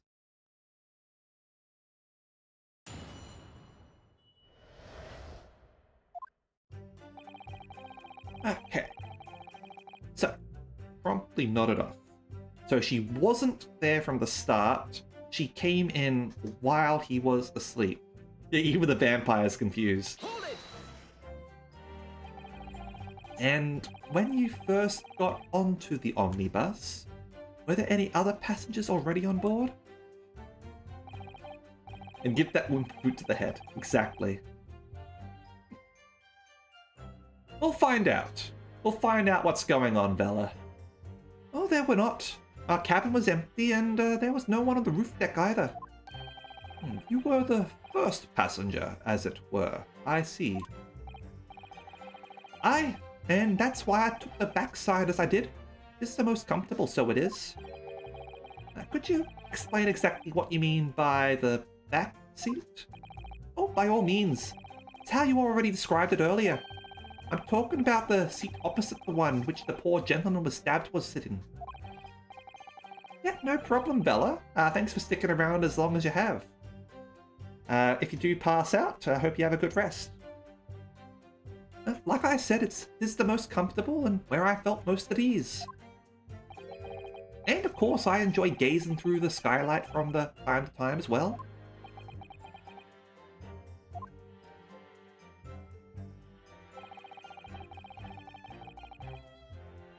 Okay. A loud thud and a scream, huh? Mm-hmm. Yeah, no problem, Bella. That's right. Well, how can I explain it? It was like the sound of someone falling to the ground. That sort of noise. So you think it was the sound of Mr. Mason falling to the floor having been stabbed? Oh well now, you'll remember I was asleep at the time, so I wouldn't like to say. And when the sound woke me and I opened my eyes, there wasn't a soul to be seen in the carriage but the fella on the floor. You didn't see anyone, but at the same moment, you did hear a scream? From the seats above you on the roof deck, I presume? Oh, not above me, no, my lord. Oh, 'twas, from inside the cabin. I wasn't altogether thinking about the scream. No, I was too stunned by the desperate sight before my eyes. Bella collapsed on the floor, sat him up on the seat across from me. Hold it! You sat him up? The victim, you mean? That I did. On the seat across from me, as I said. Plainly see the poor devil was already gone. And you wouldn't leave a dead man just lying on the floor now, would you? It's common courtesy, so it is. I find that a little hard to believe. Ara? Allah. Lord Van Zeets. Oh. Now why would that be? You wake to find a man lying dead at your feet in a carriage. Any normal person would hail the cabman. Any upstanding member of London society, that is. Well now, as you know, I'm in something of a special line of business. The business of lending money at exorbitant rates of interest. Unfortunately, my lord, not everyone is thankful for the help I offer them, and some would even see me dead. So I do try, where at all possible, to avoid getting myself in a tank with trouble. Are you suggesting you were just going to leave the man there? Oh, heavens alive, no. I was always intending to report it, so I was. Only, I had a mind to find out the whys and wherefores first. The whys and wherefores? Right you are. There were some details I wanted to understand before anyone else got the meddling. We scream I heard, for example. Wouldn't your good self do just the same? Yes. The scream he says he heard at the same time as the thud of the victim collapsing. Turned to see where the scream had come from. Hold it! I'm afraid I don't understand. I'm sure you told the court that there was no one else in the carriage except yourself and the victim. So I did, sir, so I did. And as far as I could see, that is. What do you mean by that? Oh, well now, that's a queer thing. The wee scream I heard as I woke up came from excuse the vulgar expression, under me backside. Yep, as I thought, traveling in that compartment. Good gracious. Under your backside. When I lifted the seat on which I'd been sitting, I found there was a wee cubbyhole there for storage. Mr. Naruhodo, we can examine the omnibus ourselves, remember? Mm-hmm. Yep, whole bus was submitted as evidence. That's when I found her. Now I'm gonna examine it again, to see if see what they have to say about it, see if it sort of alters things. Because they said that no one could sort of hide there before. But now we know that there's like a young girl. Okay, so I'm gonna open the door.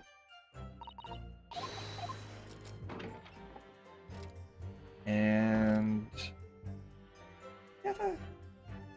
ever examined the puddle of blood? That's blood, isn't it? Something wrong? It's just, well, bloodstain is so obvious. And yet Van Zieks made no mention of it.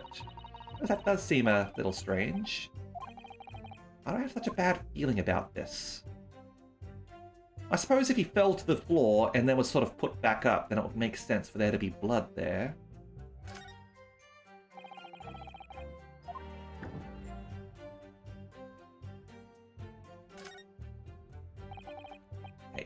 Nothing here, it's totally empty. Something doesn't seem right here, but I can't put my finger on what it is. Wasn't there stuff in there before?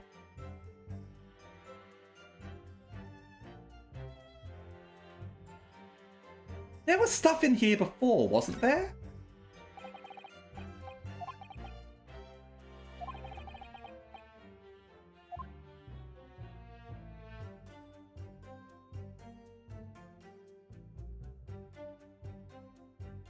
Something shady's going on.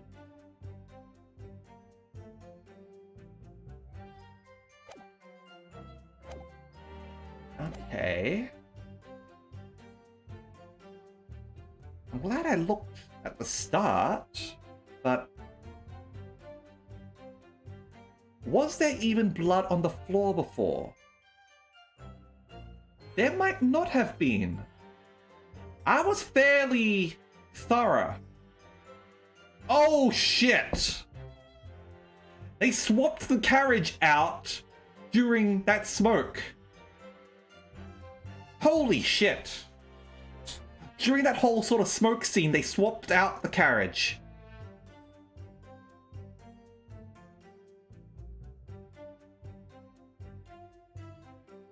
Okay.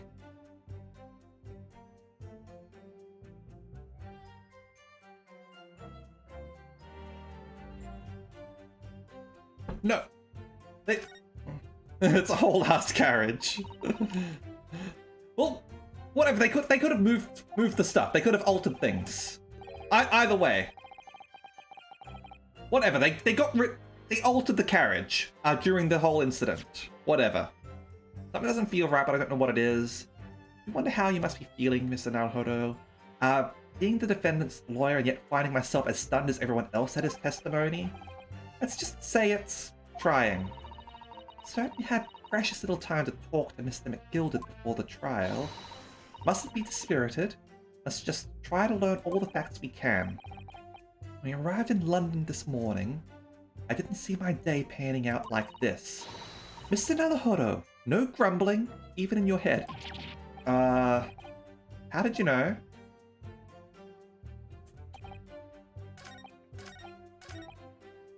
Alright, either way, they've removed the stuff in the carriage and added blood to the bottom.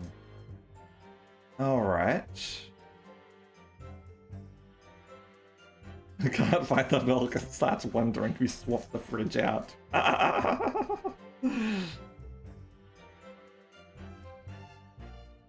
I'm just saying, that Ace Attorney games tend to be crazy. There are freaking psychics in this game, damn it. Like actual psychics. There are magicians who have been on trial and used stage magic. Hold it! I'm not crazy, Prim. You say she was hiding herself.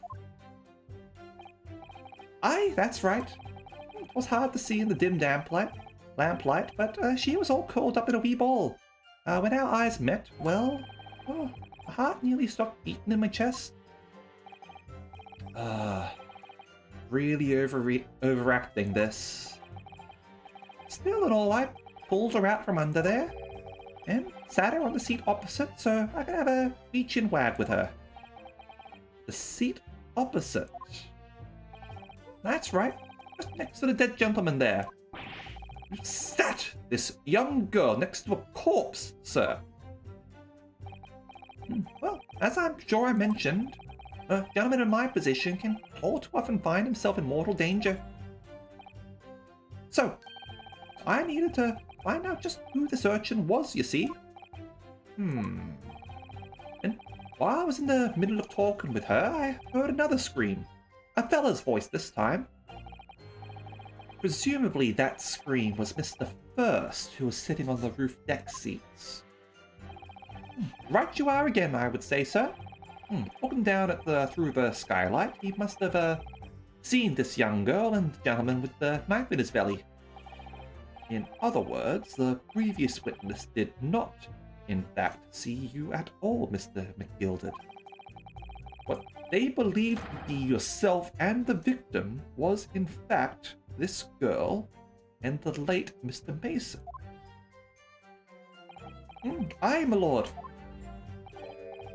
I was, as I think everyone understands now, sat at the back of the carriage out of sight.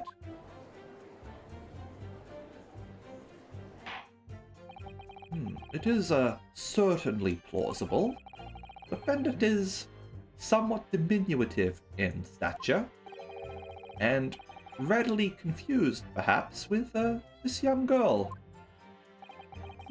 After that, of course, with the scream from the gentleman over us, the driver realized something was wrong and pulled up the horses. Yeah, absolutely don't blame you, Ada.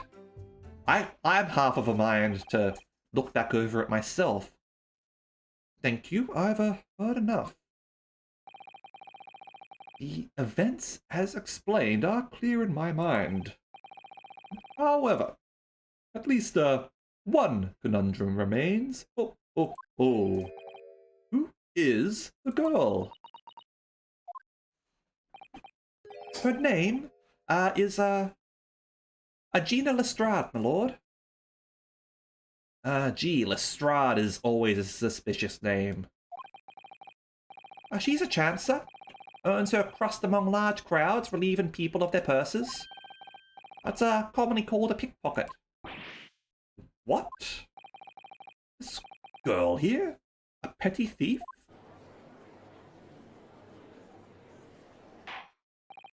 Order! Order! Is this true, Miss Lestrade? Miss Lestrade, you will answer the question. Ah! Assault! Assault! How dare you? What is the meaning of this? Arrest that woman! She's gone! Ah! Girl, she's gone! Open your eyes! I'm over here! Good gracious, how? What was the point in that little sidestep? I know what you lot are thinking. Grown-ups are all the same. A sturdy little dipper, you'll say. Slipped up and got caught on the job. She got herself backed into a corner, so she knifed the gent. Go on. That's what's in your heads, ain't it? No, not at all. This is a court of law. We're here to determine the truth, not cast. Ah! Assault! Assault!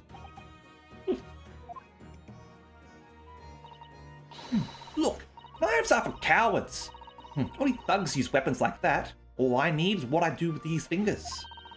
I'm a professional, alright? Maybe not in your eyes, but I got pride in what I do. Let me guess. You don't count smoke guns among weapons for thugs? Oh, this? Yeah. This was in the bag I lifted the other day, down where they keep the four-wheel drags. Nice, innit? I have the pink vest. Oh, do not wave that thing in my direction again. Knives are for thugs, I have guns. Smoke guns. I like her. I don't think Santa's going to be giving you any gifts for Christmas. So, you admit that you were riding the omnibus on the night in question? That's true. Santa only goes to the rich houses. Santa's part of the bourgeoisie. 'Tis all right, lass. You can tell them the truth now.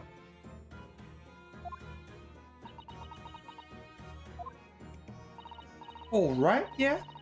Just like the Irishman said. Yep, confirmed Irish, as I sort of suspected. Poured another drink, getting ready for me to destroy it. Yep. Well, the court accepts this girl, Miss Gina Lestrade, as a valid and significant witness in this case. Accordingly, young lady, we will now hear your testimony, if you please. Her name is Fancy, but again, I feel like you're not named Lestrade unless you're a villain in some way. What sort of pun do we have here, actually? I haven't sort of worked this one out yet.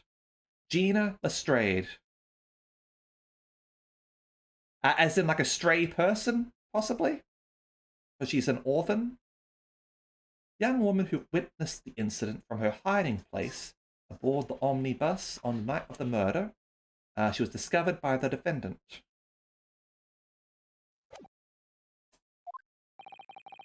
You will tell the court exactly what happened in the omnibus on the night in question. Oh, oh, oh.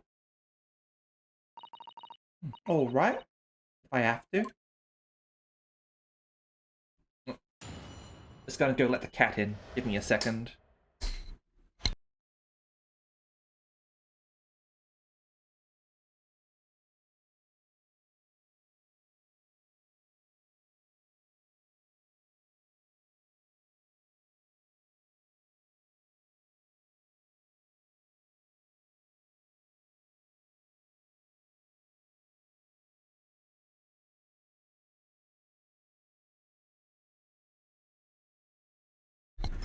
Yep. All right. Can I pet the cat for you, Ada? Okay.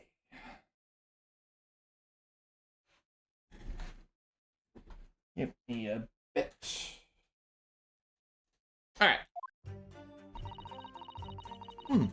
So I snuck inside the carriage before they hooked up the horses, just like always. It was a right old waste of time. I got nothing to show for the troubles that night. I'll tell ya, can't see a blind thing in that hiding place, pitching there. Then, after a while, I hear this loud bang. Nearly jumped out of me skin, I did. And the scream just came out. Because of that, this swell found me. He did help me get away, mind.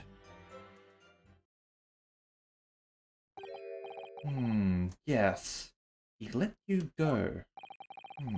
I fail to understand why you would let this street urchin go, Mr. McGilded. Oh, this simplicity itself, my lord. You see, she couldn't possibly have killed the other passenger. I know that for a fact. How? As I'm sure I said before, sir.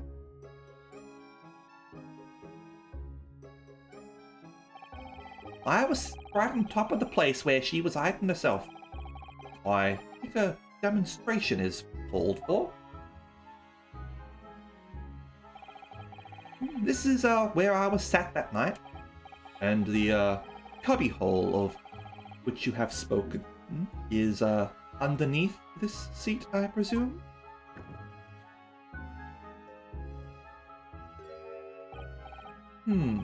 Yes, it does appear just large enough to accommodate someone of the girl's stature. Aye, but of course the wee lass was stuck in there. So I'd parked myself on the seat for the duration. Ah! So you see, that's why I let the lass bolt. I knew that if the police found her there, I'd automatically assume that she'd done it.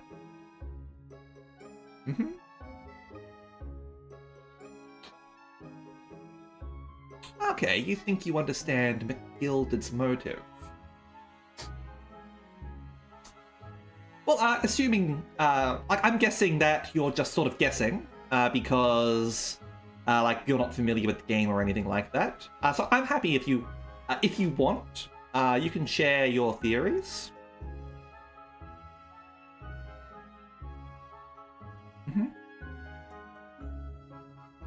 Yeah, I knew that if the police found her there, I'd automatically assume that she'd done it. I couldn't live with myself if a young life was ruined, and all the time I knew she was innocent. Yeah, okay. Yeah, I wouldn't want Prim to sort of spoil things. I don't want spoilers.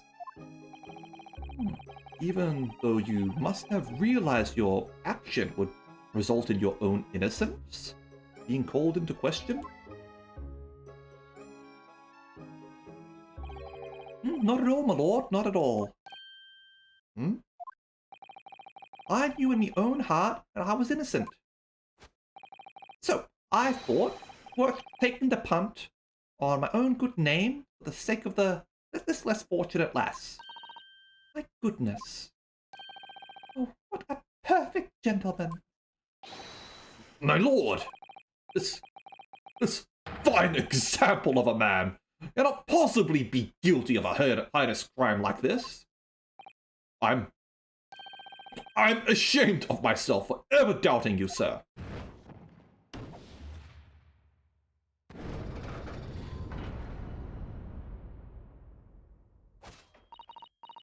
With calm, calculated reasoning, one arrives clearly at the truth every time.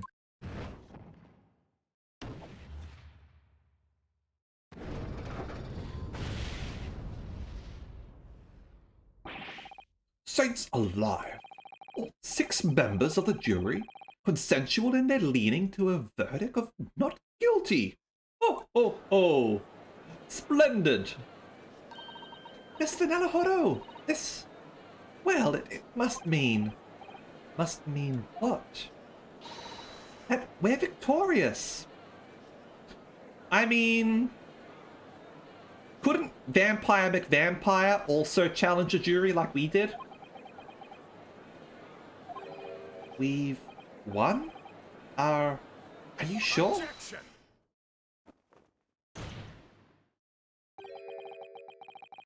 Oh. Desk slam outdated. Leg reigns supreme. Yes, he's the one who wants to give people a boot to the face. If the sight of my iron-heeled Wellington offends, pray, do forgive the discourtesy.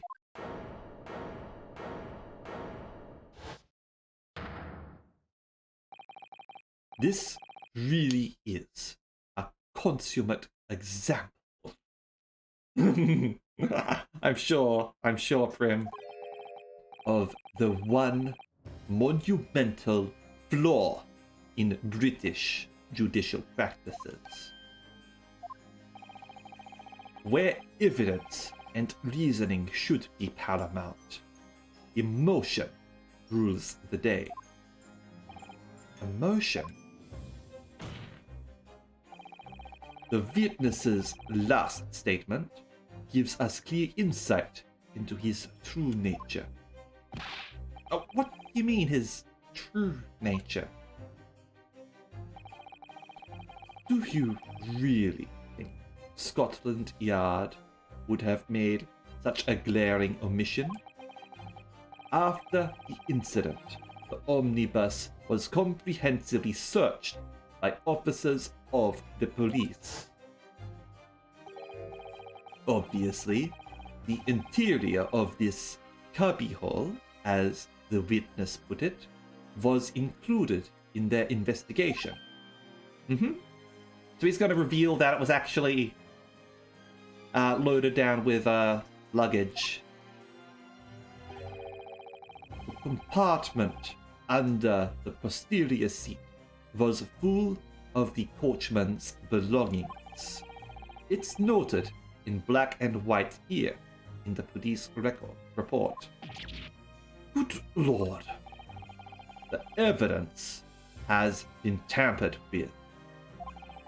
In order to corroborate Mr. McGilded's story, someone has unlawfully removed everything from under the seat.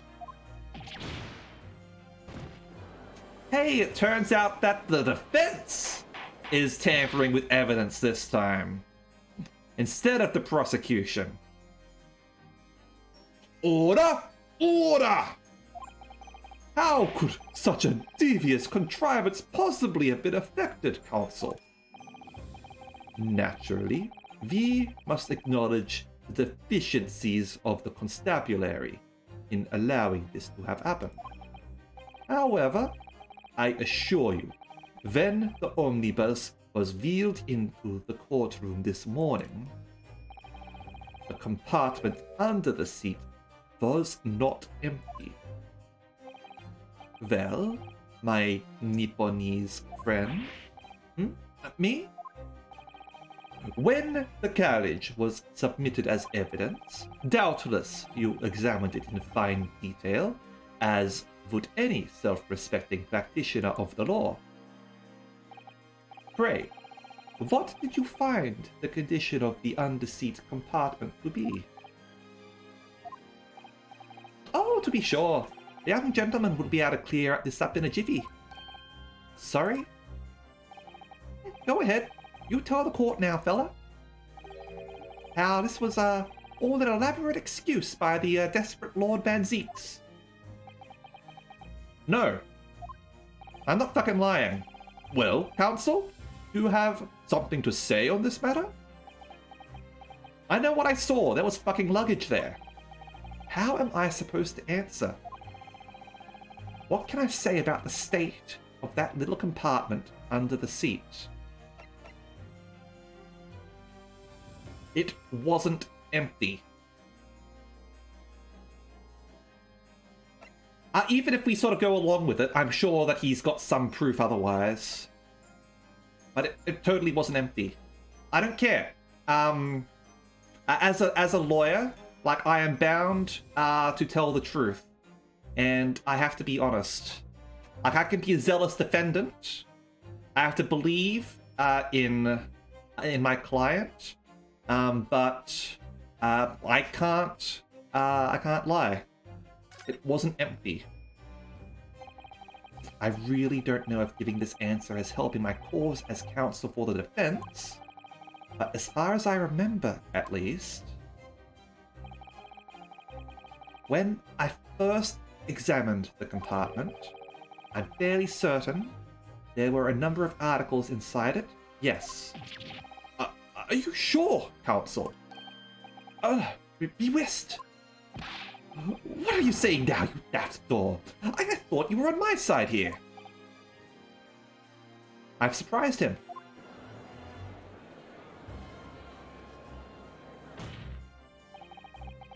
What game are you playing? Your task is to defend the man in the stand. Why would you say something to compromise his position?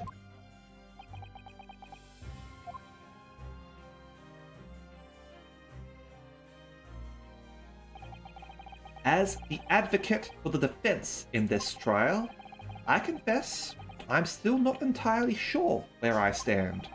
But it seems to me that I should state what facts I do know as clearly and honestly as possible. Interesting. It's not altogether pleasing, fella. I'm simply telling the truth, Mr. McGilded. Well, don't forget that you're supposed to be representing my best interests here, lad. Now then. A fella's memory is a curious thing and not altogether reliable. No, the court must consider the facts. That there cubbyhole under the seat is as empty as the devil's heart, so it is. Do you think perhaps it would be in your best interests now to admit that you might have been mistaken? No. Why do I feel like something's not right here? I should like the jury to weigh in on this matter, I think. That compartment is designed to house equipment used to maintain the smooth running of the carriage.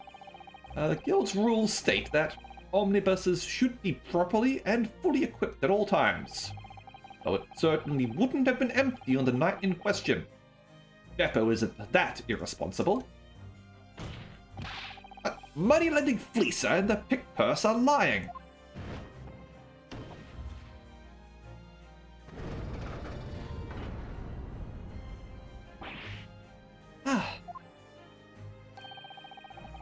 Can't believe I was nearly taken in.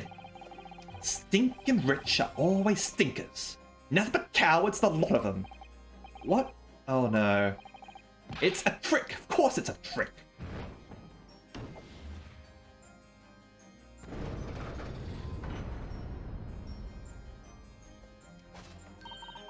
Quite so. I must concur here.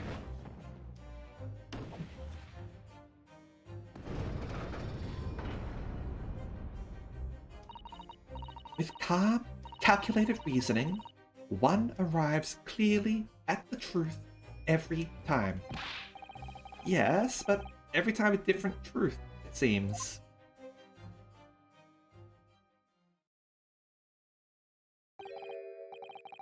My lord, I humbly exhibit the scales of justice.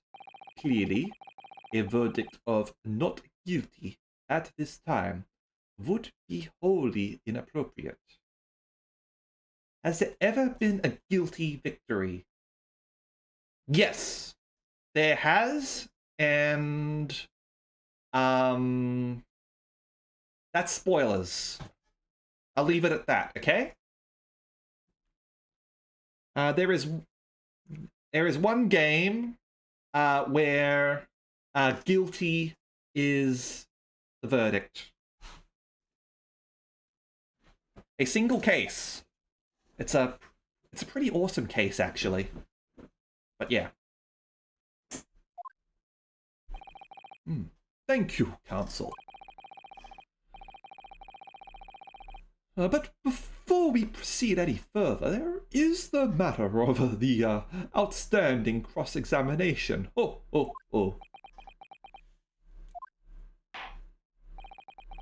Counsel for the defense.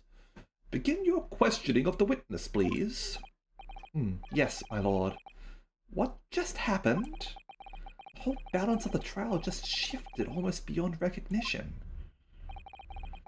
The Reaper of the Bailey is at work, it would seem.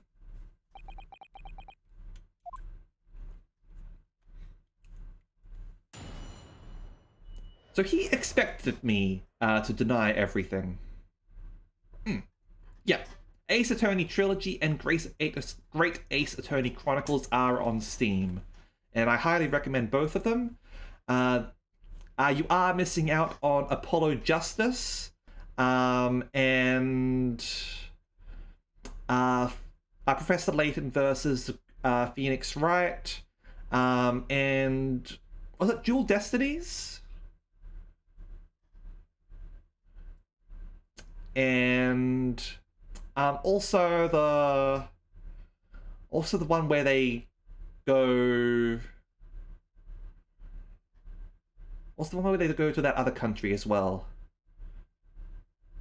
Those ones were 3DS only. Apollo Justice was a DS one, however.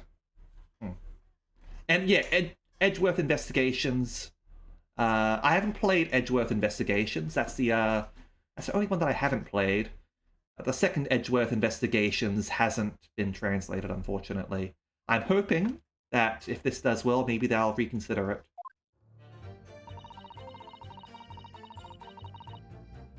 Yeah, totally understand that, Vela. Absolutely. Let's see. Great Ace Attorney, GOG.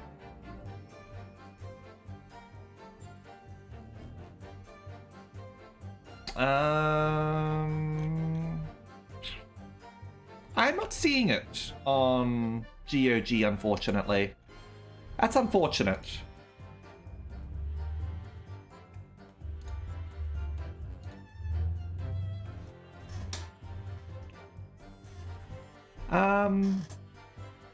It is on consoles, if that's something that you prefer. You can totally sort of get the game on consoles, but otherwise it seems like it might only be on Steam, which is unfortunate, because I do prefer if they sort of allow it on multiple platforms. Okay.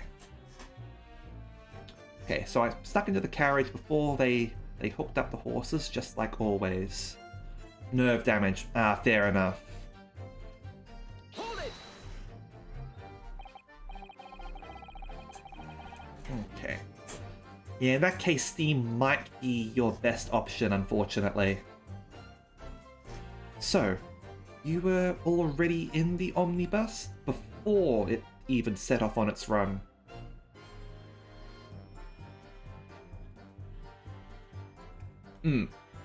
Yeah, I understand that, Vela. Personally, I have issues with most of the... Not most. Basically all of the distributors of games. Like, all of them have their own sort of quirks and things I dislike about them. And they also sort of do other things that I'd like, so... Yeah. At the end of the day, there's no ethical consumption under capitalism, so you sort of have to pick and fight your battles. Oh, yeah, I mean, what's the point of spending a Joey to make a few bob, eh? That's a rum idea, innit? GOG has a fair few games, but compared to Steam, yeah, not as much. I suppose she means there's no point spending money to make money. It actually makes sense.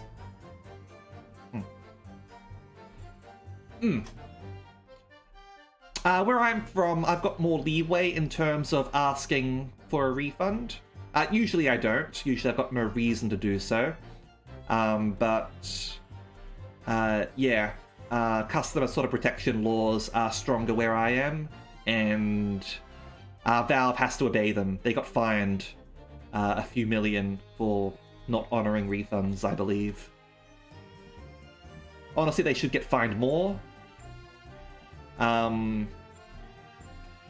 Valve is a pretty shitty company, but yeah.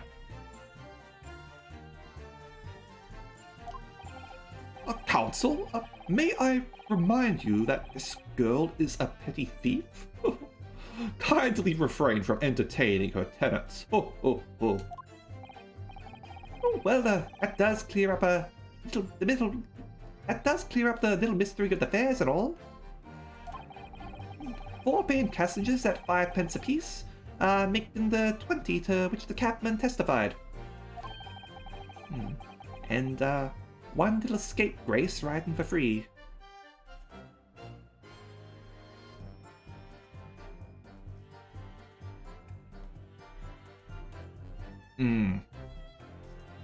Yeah, that's bullshit. That sort of Steam does that. As I said, I hate Valve. Red conk of a drive always goes for some grub before his last run, see? So that's when I slip into the carriage and get myself hidden under the seat. Nice and easy, right? But your hiding place is a storage compartment. Yeah, seems refund threshold is 2 hours, not 4.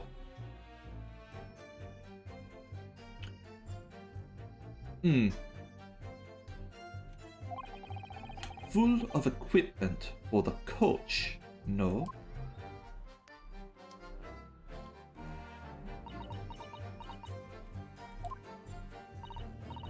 Yeah, it brushes and buckets and whatnot in there, sure. Always chuck all that out and cram it in a corner somewhere. No one ever seems to bother much. And yet, according to the report filed by the police officer who first arrived at the scene, the compartment was full of such paraphernalia. Yeah, no problem, Bella. Well, I don't know nothing about that. Like I said, I moved all that stuff out so I could hide here under the seat. That's all I can tell you. Seems we've reached the end of that line of inquiry. Continue.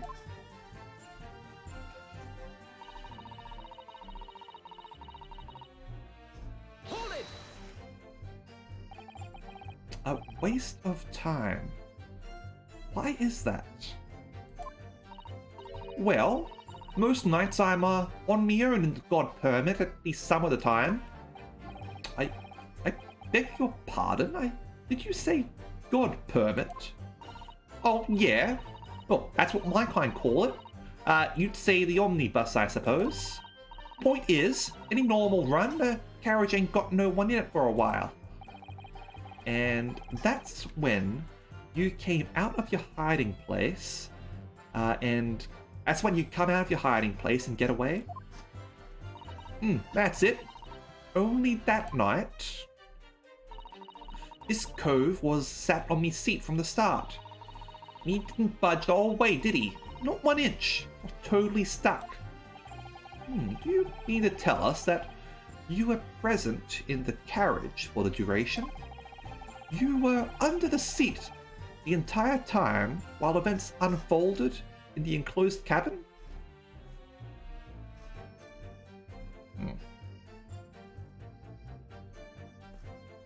I just got a bit of a ringing in my ear. Wasn't the computer. Seems to be going away. Alright. Yeah. Right, mister? To be sure. I was as shocked as anyone. Don't expect to lift the cushion you've been sat on and find a child now, do you? So I don't think she was there at all. I think he's paying her in order to claim that she was there.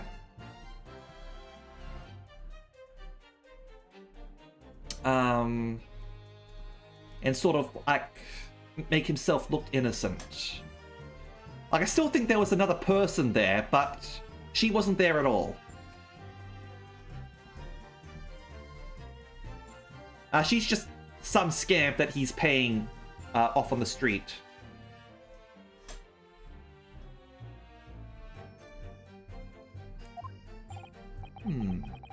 So this Miss Lestrade couldn't possibly be the culprit, then. I'll tell you. Okay, can't see a blind thing. Pitch. It's pitch in there. So you couldn't see out into the cabin at all. Not a job. Most days I push the cushion up with my head and look out the crack. And I can have a butcher's at who I'm gonna fiddle. I thought you were a pickpocket, not a butcher. Or a musician. I mean, I can have a look. A seat I get under ain't as plush as the other one, see? So, most of the time, passengers plant themselves opposite.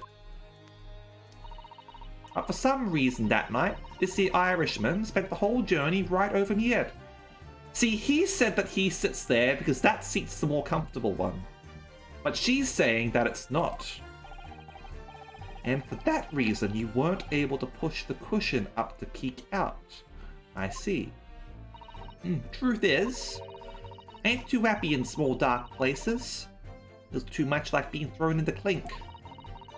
But it's the only place to hide in them carriages, so it's Sobson's choice. Why doesn't she just stick to picking people's pockets in the open then? I'd say there's some reason that she's not letting on, judging from her demeanor. Well, anyway, I was a bit scared, but I'd have to just stick it out under there. Nothing else for it.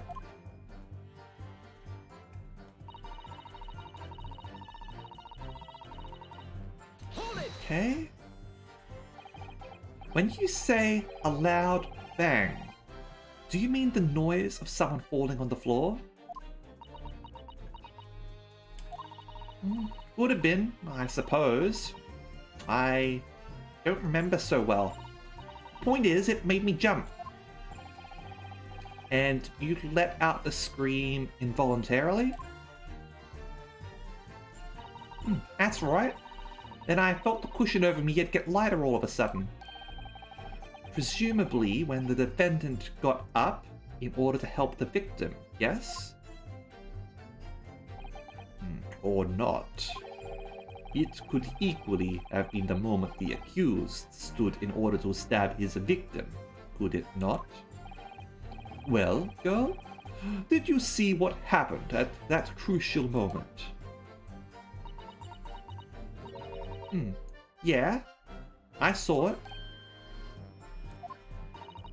Pushed up the cushion and adequate butchers while I had the chance, didn't I? Irishman was sitting up the bloke what had fallen on the floor and sat up on the seat opposite. That matches Mr. McGilden's account, of course. But then, our fella suddenly turns around and looks right at me. I sunk back down again, but it was too late by then. I should never have risked looking. Okay. And when Mr. McGilden discovered you, he pulled you out from your hiding place. I was scared stiff, I was. Dragged me out and sat me down in the seat and all. Next to the victim, Mr. Mason. Yeah, bloke had a knife in his guts. He was still bleeding. And the carriage lurched a bit and he ended up falling onto me. Oh, how awful. Both my hands were covered in blood. Made me feel sick as a dog. Both her hands covered in blood. That must be what the rooftop passengers saw. After that, I believe you talked with Mr. McGilden for a while. Is that correct? He asked me some stuff. Wanted to know me name and what I was up to in that. And I heard something from up above. Someone screamed. Yes. Mr. First on the roof deck, one would presume. Well, I didn't want no one seeing my face, so I didn't look up. And the horses were drawn up smartish, and this Irishman says to me, "Get back under the seat. I'll see that you can get a ways later." All 6 members of the jury had decided the defendant was innocent. For one brief, shining moment, yes. It's clear that they are all still very unsure. If we could just find some conclusive piece of evidence among this new testimony, I'm sure we would clinch the verdict we want. Yes, I think you're right. And I have this niggling feeling. Something's bothering me, but I just can't quite put my finger on it. Do I have to look further at the carriage, maybe?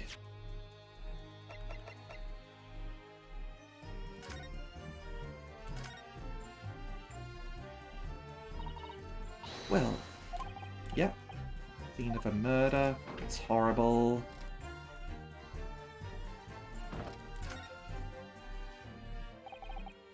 That's blood. So obvious and made no mention of it.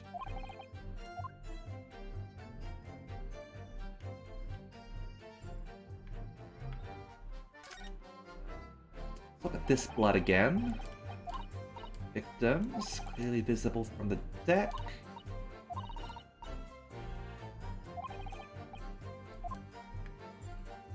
Okay.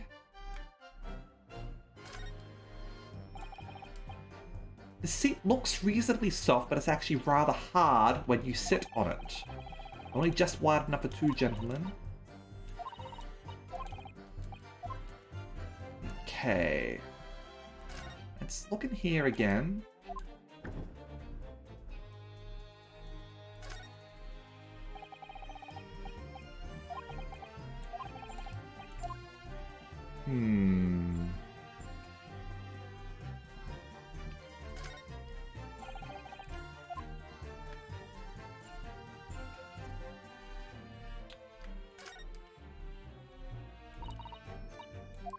Is there anything on the roof that that might have changed?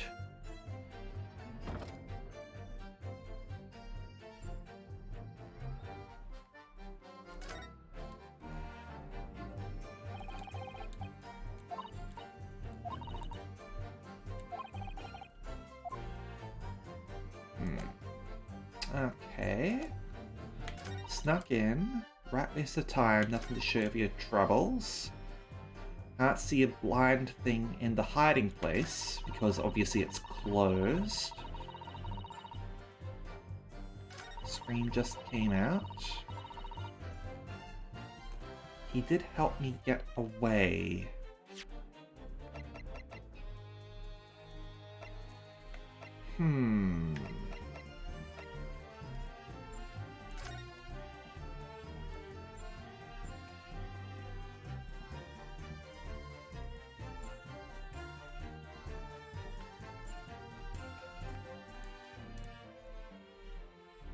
We still haven't worked out what's with the button here, unless that's a red herring.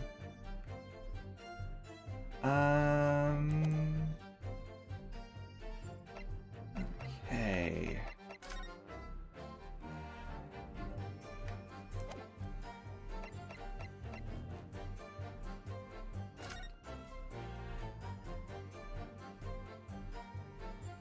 Anything else about the knife?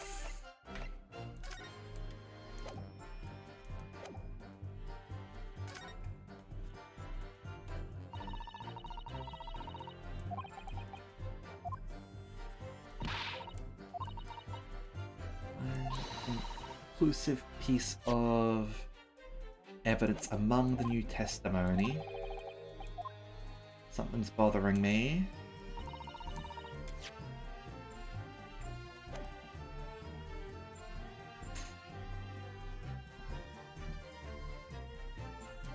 Those buttons in her hat?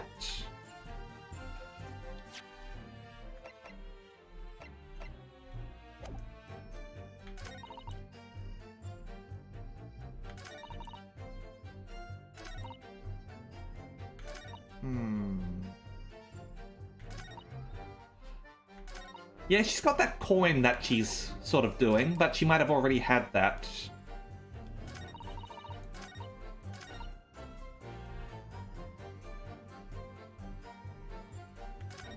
Hold it! Just go over this again. Pulled you out from that. Next to the victim. Ended up falling onto you with your hands.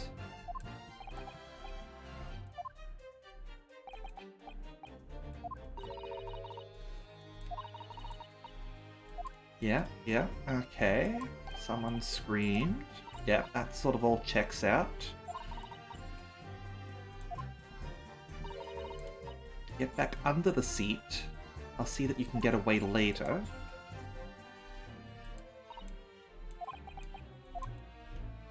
This is just going to be that again. Just find some conclusive piece of evidence among the new testimony.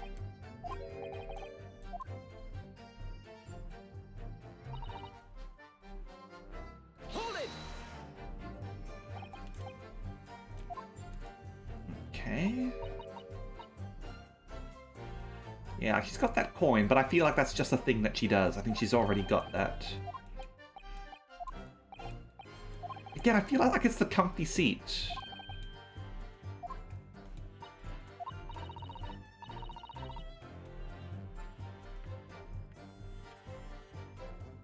And I've got no reason to pursue right now.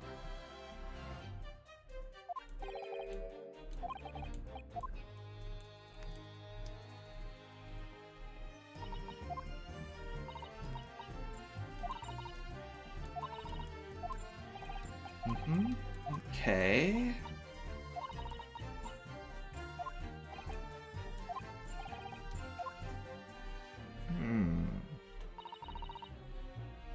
Nothing to show for my troubles.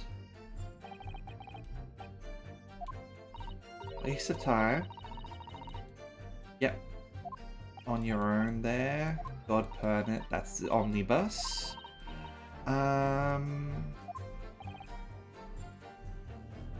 That's when you came out of your hiding place and get away.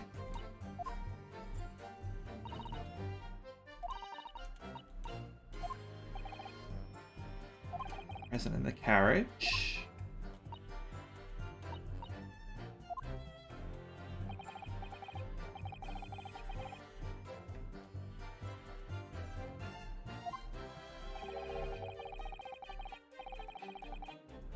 No. Okay. Hold it! And she says that she normally sort of tries to sort of stick her head out.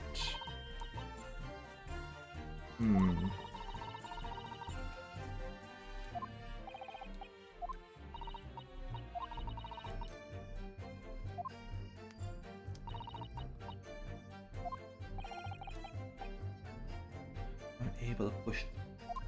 Yep, okay. Well, no. He didn't react to that before, did he?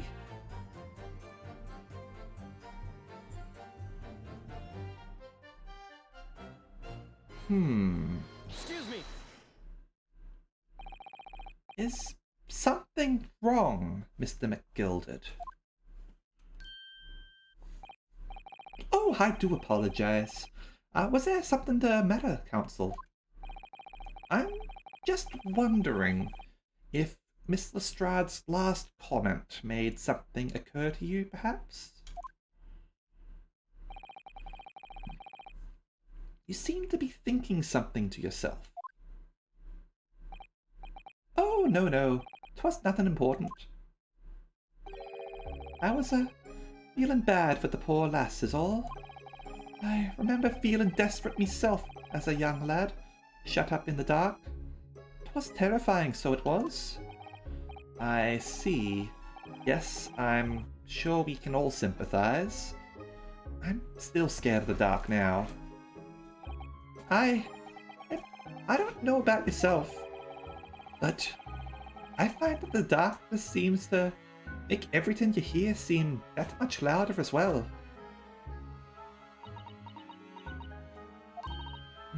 Yeah. I suppose it does. Maybe. Miss Lestrade? Did you hear something that night? Anything? An unusual noise, perhaps?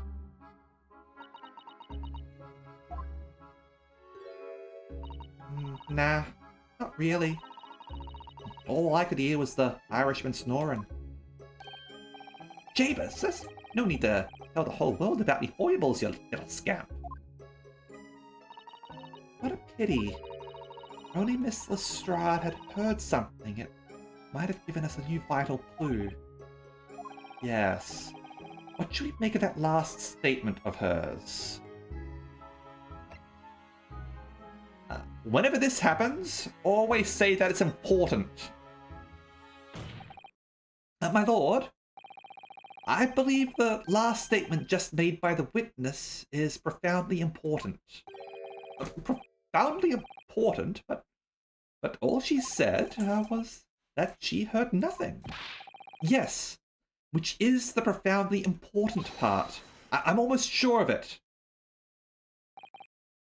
I'm almost sure I don't understand the inner workings of your Eastern mind, Council. Nonetheless, casual racism. Miss Gia Lestrade. Yeah, that counts as casual racism. You will supplement your formal testimony by repeating that last statement, please. Oh. What? Supplement? What do you want about? Give me all your fancy talk. I know what you're trying to do. Well, it won't work on me. That's right. Insult the judge. Always a good move. Okay. I was straining my ears to work out what was going on, but all I could hear was snoring.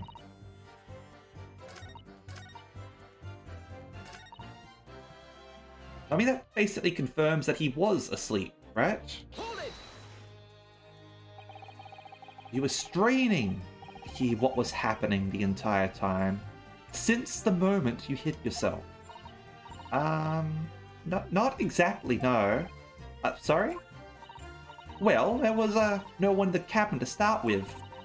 Just pushed the cushion up and have a butcher's to see what was what. Then, when I saw this swell getting on, I got my head down so he didn't notice me. And Mr. McGilded sat on the seat under, which you were hiding, correct? Yeah. Wouldn't you hadn't believe it, eh? What a mug. So, then all I could do was listen. I was waiting to jump out of there as soon as I heard him leave, see? Oh, would he? Not likely. Even though he stopped here and there, I never heard that door open. I just had to stay put and listen to him driving his pigs to the market, snoring like an old dog he was.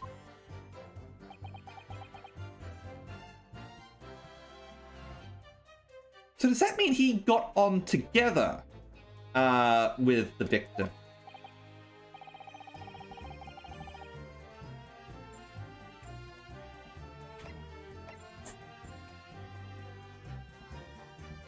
So, we should say that it doesn't add up because there was a second person there. So you should have heard another person get on. Miss Lestrade, what you have just told the court is clearly at odds with the facts. At odds? Are you sure, man? Absolutely. It seems my learned Nipponese friend is not as dull-witted as I feared. The Van Zeeks realized it too.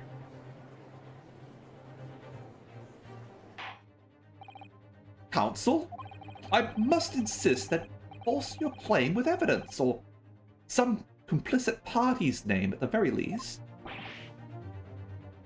Probably 11, like it was complimenting, but you don't just sort of, like it's odd to sort of like call him your Nipponese friend. Like that sounds kind of sus. Yes, my lord. I'd like you to demonstrate this alleged contradiction to the court. According to Miss Lestrade, whilst she was hiding in the omnibus that night, she heard nothing but the sound of Mr. McGilded snoring. But think, Yunosuke, think! Something else she should have heard. Show a person. Very well, my lord. Allow me to elaborate on a particular sound that Miss Lestrade could not have failed to hear on the night in question. Sound very clearly explained by the presence of the following person. Take that! Thrice-fired Mason? Yes, my lord. The sound that Miss Lestrade cannot have failed to hear is that of the victim, Mr. Mason, boarding the omnibus. Yeah, that sounded more like a backhanded compliment to me. Like, oh hey, you noticed this as well? Congratulations.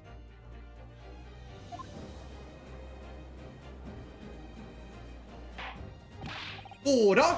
Order! Explain the reasoning, Counsel. Miss Lestrade, allow me to confirm something.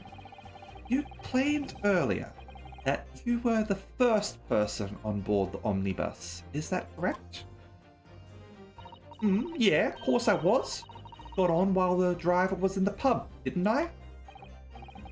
And the next person to board the omnibus was Mr. McGilded? That it was. Not a soul was in the cabin when I climbed aboard. At least, not in plain sight. So you were, to all intents and purposes, alone in the enclosed cabin of the omnibus at that time. Did I not just say as much? I wasn't traveling with anyone else, if that's what you mean. Yeah, I saw him get on, remember? Through the crack under the seat cushion. He was on his own for sure. And, from what we've heard, the carriage made a number of stops after that on its onward journey. During which time, did you not hear the door opening or closing at all? Nah, never heard it. That's exactly what I was listening for, weren't it? Waiting for this swell to leave. In which case, when and how did the victim end up in the carriage? We know that the victim collapsed inside the enclosed cabin of the omnibus. Therefore, Miss Lestrade's statement about what she did or did not hear is at odds with the facts.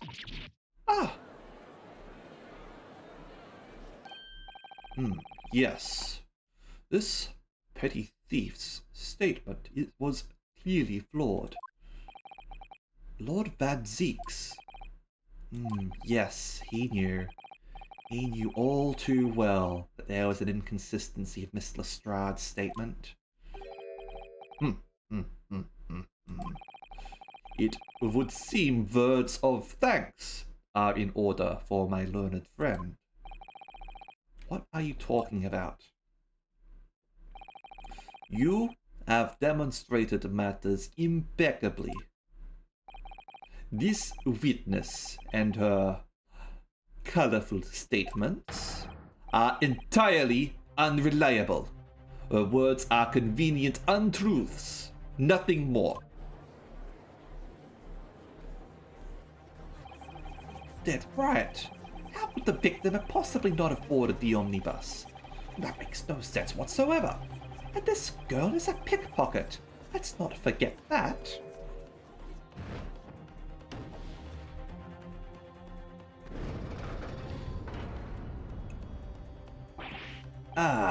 She didn't even say anything. I didn't want to judge the dear little mite just because she has some rather naughty ways. But I must say,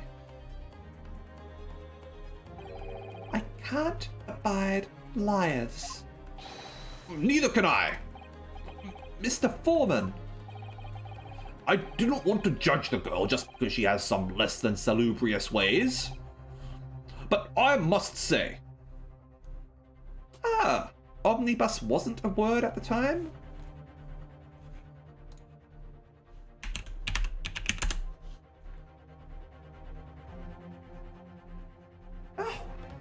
When did omnibus first become a word? Well, horse-drawn omnibus is certainly a thing. No, especially popular around 1870s to 1900s.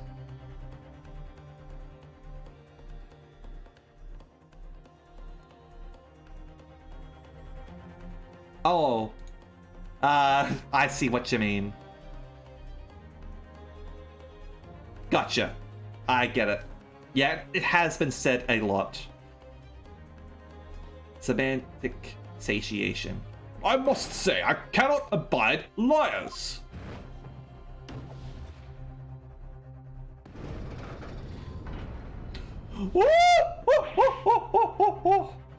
Oh, these fools in the courtroom think that they can get away with their deceit with lies. Mr. Naruhodo!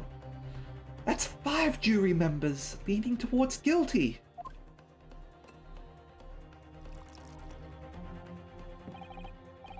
Well, your consideration for others is refreshing, my Nipponese friend. Thank you for the compliment, Marshal. I do like that laugh. To the considerable troubles you have spared me.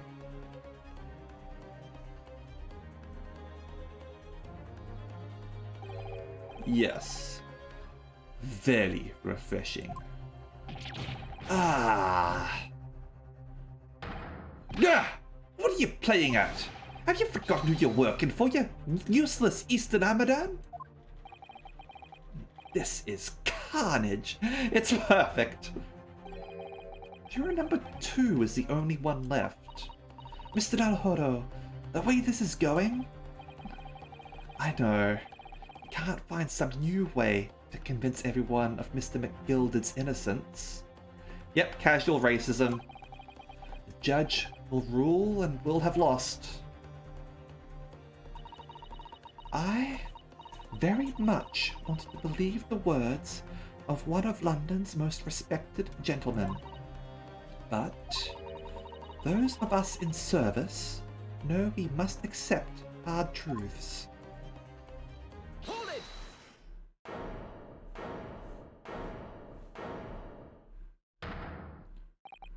Yes, the witness's last statement seems to have revealed a critical inconsistency in her story.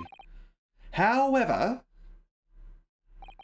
if we consider the possibility that her statement is in fact the truth, it may shed an entirely new light on this case. What are you saying? Counsel? I'm sorry, sir? Whatever do you mean?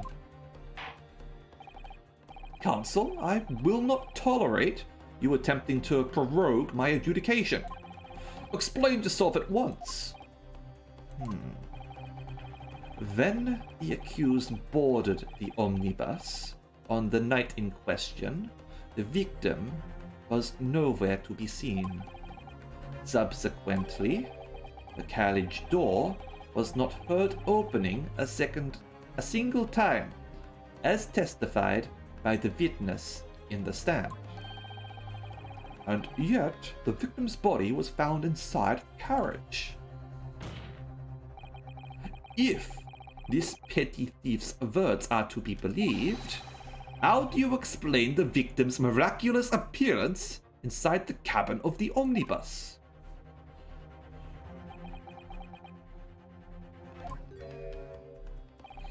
There's only one way to explain how the victim came to be inside the carriage. Okay. Could claim that he was there already. Could claim there's another entrance. Or could claim he was put there after he died.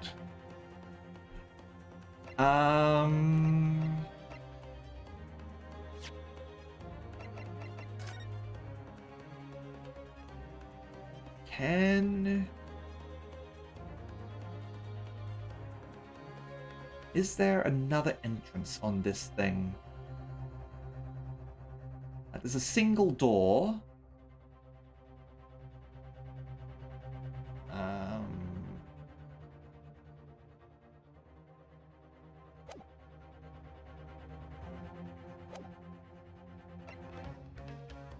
Check the sunroof.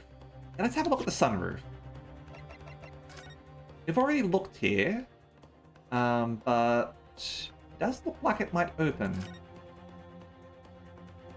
You can certainly see inside the carriage through this opening, that's for sure. There's a lamp in the enclosed cabin. I'm sure the witnesses would have been able to see quite clearly. I think the sunroof opens.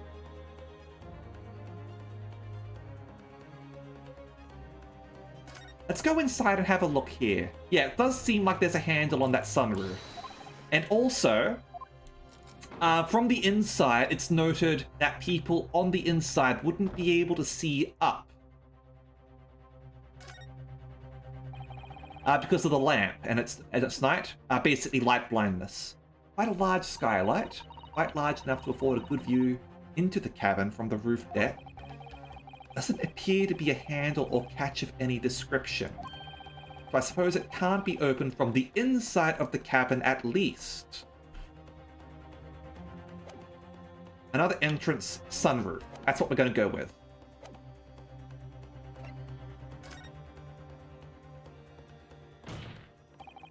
If the door wasn't opened even once, the only explanation is that the victim entered the enclosed cabin some other way. Objection! I wondered what new fantasy you would come up with in your blind panic.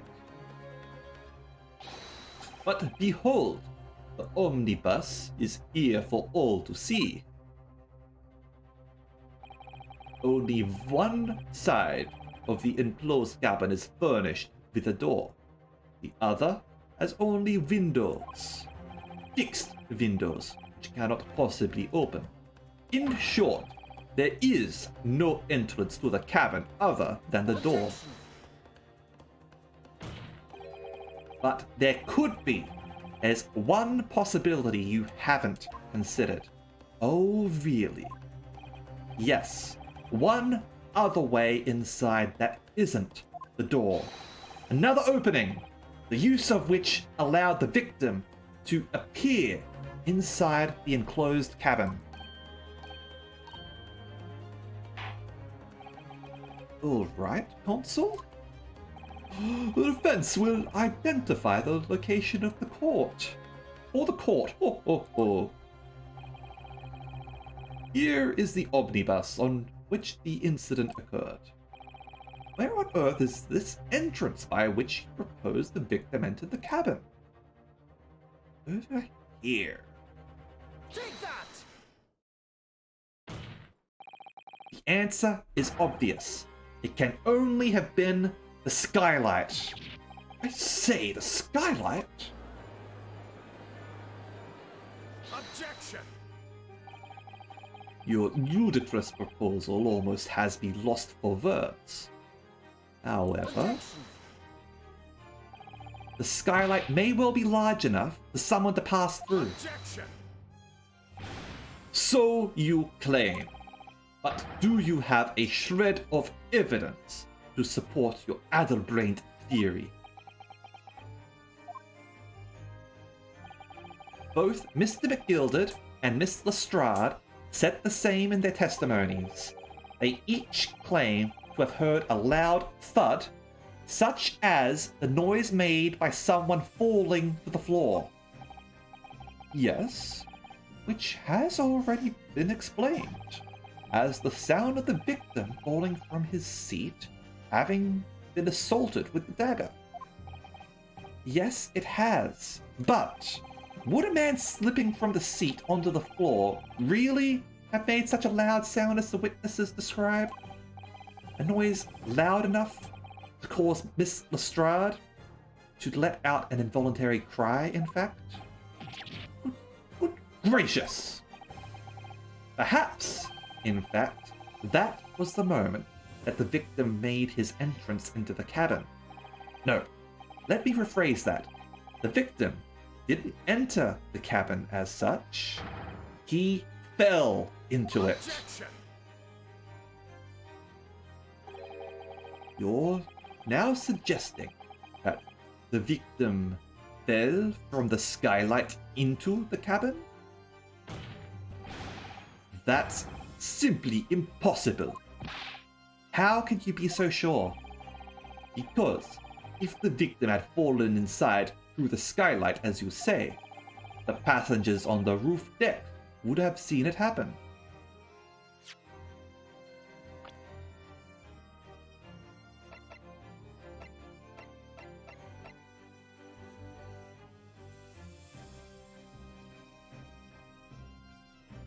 Milady.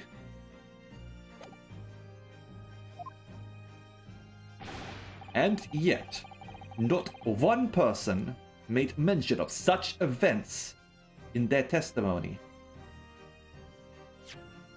No, I'm thinking... hear me out, Vela. Hear me out. Fair play seems like it. But I'm thinking that we just haven't seen enough of Ladies First. We haven't seen enough of Lady First. So, meta story-wise, like, we've had Bruce Fairplay's sort of scene play already.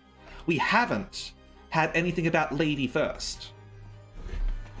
So, he's got to be involved in this. It's possible that they're working together.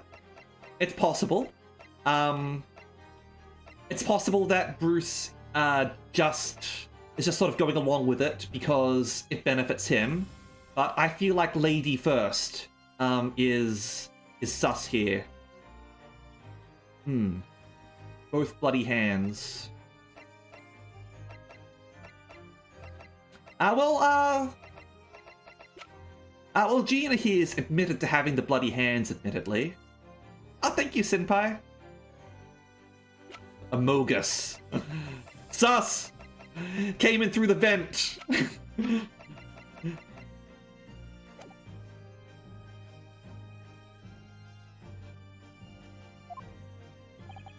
Well, yes, that's true, but...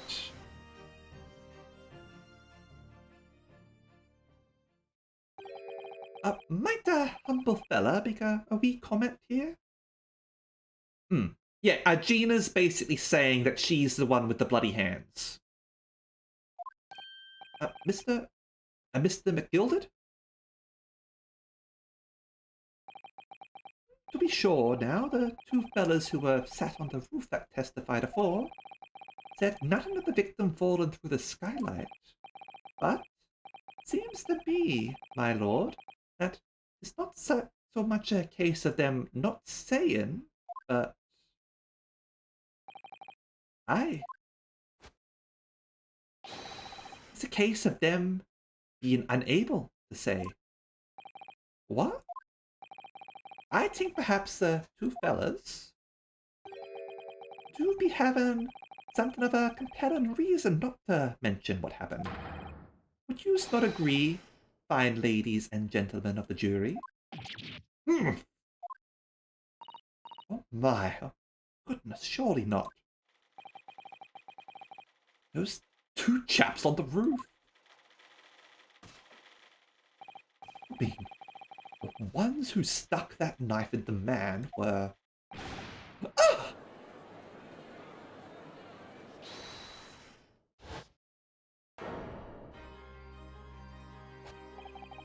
Just what exactly are you insinuating here, you blitherer? You rotter, he said. You rotter! What are you insinuating? This is a flaming outrage. I've got a good mind to give you a blinker in a minute. Like, yeah, he does seem like a yes man, certainly, but it could be an act. He could be pretending to be like that, and he's actually a vicious serial killer.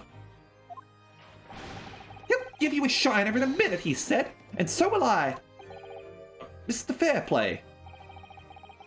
You're effectively accusing me, a city gentleman and a well-respected banker, and me, a very angry hatter, suggesting that someone like me would have stabbed that man in the guts. It's a disgrace, scandalous, I protest in the strongest possible terms.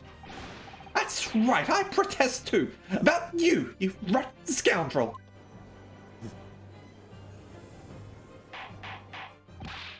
Order! Order! Order! This is not the time, witnesses. Yeah, he's a hatter. He hats people. I've definitely made the Mad Hatter joke before.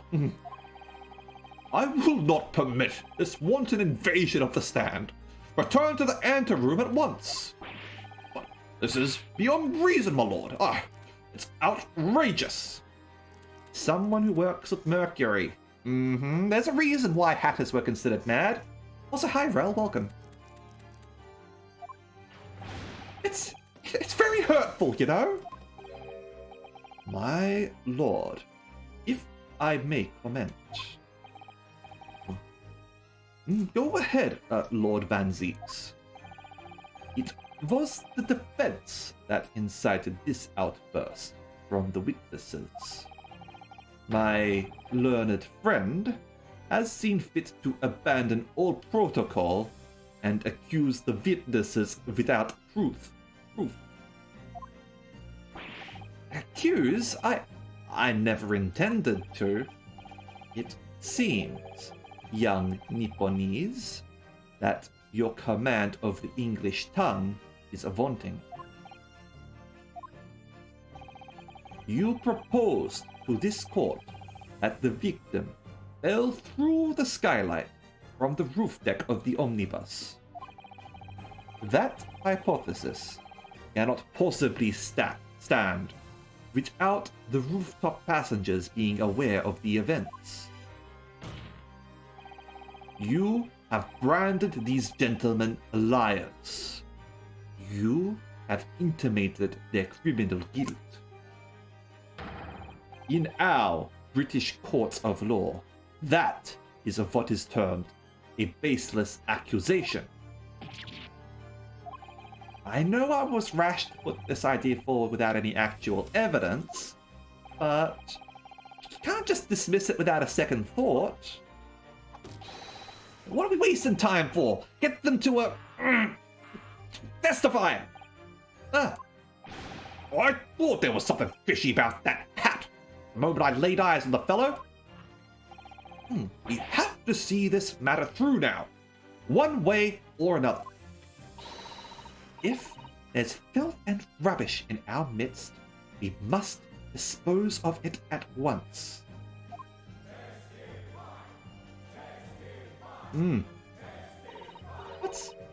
What's happening, Mr. Naruhodo? The spectators in the public gallery, they're in a complete frenzy.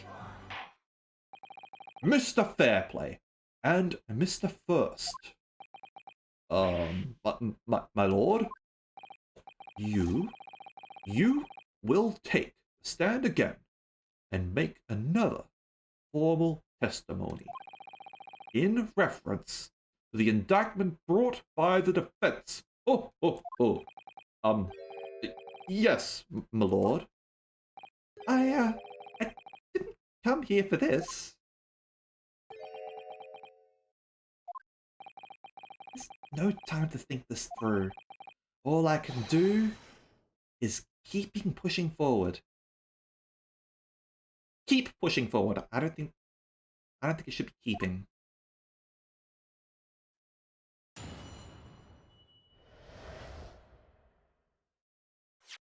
All right.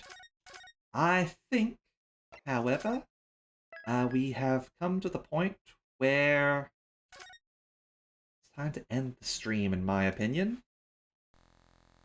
Did everyone enjoy that? This case is getting great, I have to say. There's so many different twists and turns for it. I'm loving it. This game is great. I'm really glad I decided to grab this and stream it for everyone. We'll be doing this again on Friday, so hopefully I'll be able to see people there for that. Tomorrow we'll be playing some more Library of Ruina, which will be at 1 p.m. my time. It'll be doing that on Wednesday as well, okay? And no, there's no tail fluffing here, I have to say. No touchy. You cannot touch fluffy tail. And we are going to raid Jaga now, who is playing Amazing Cultivation Simulator, which is like a RimWorld sort of game, except with Chinese mythology stuff. And thanks for the pats. Okay, so thank you very much. And I hope to see you all next time, okay? See ya! Yeah, and you're welcome. I'm glad you all enjoyed it.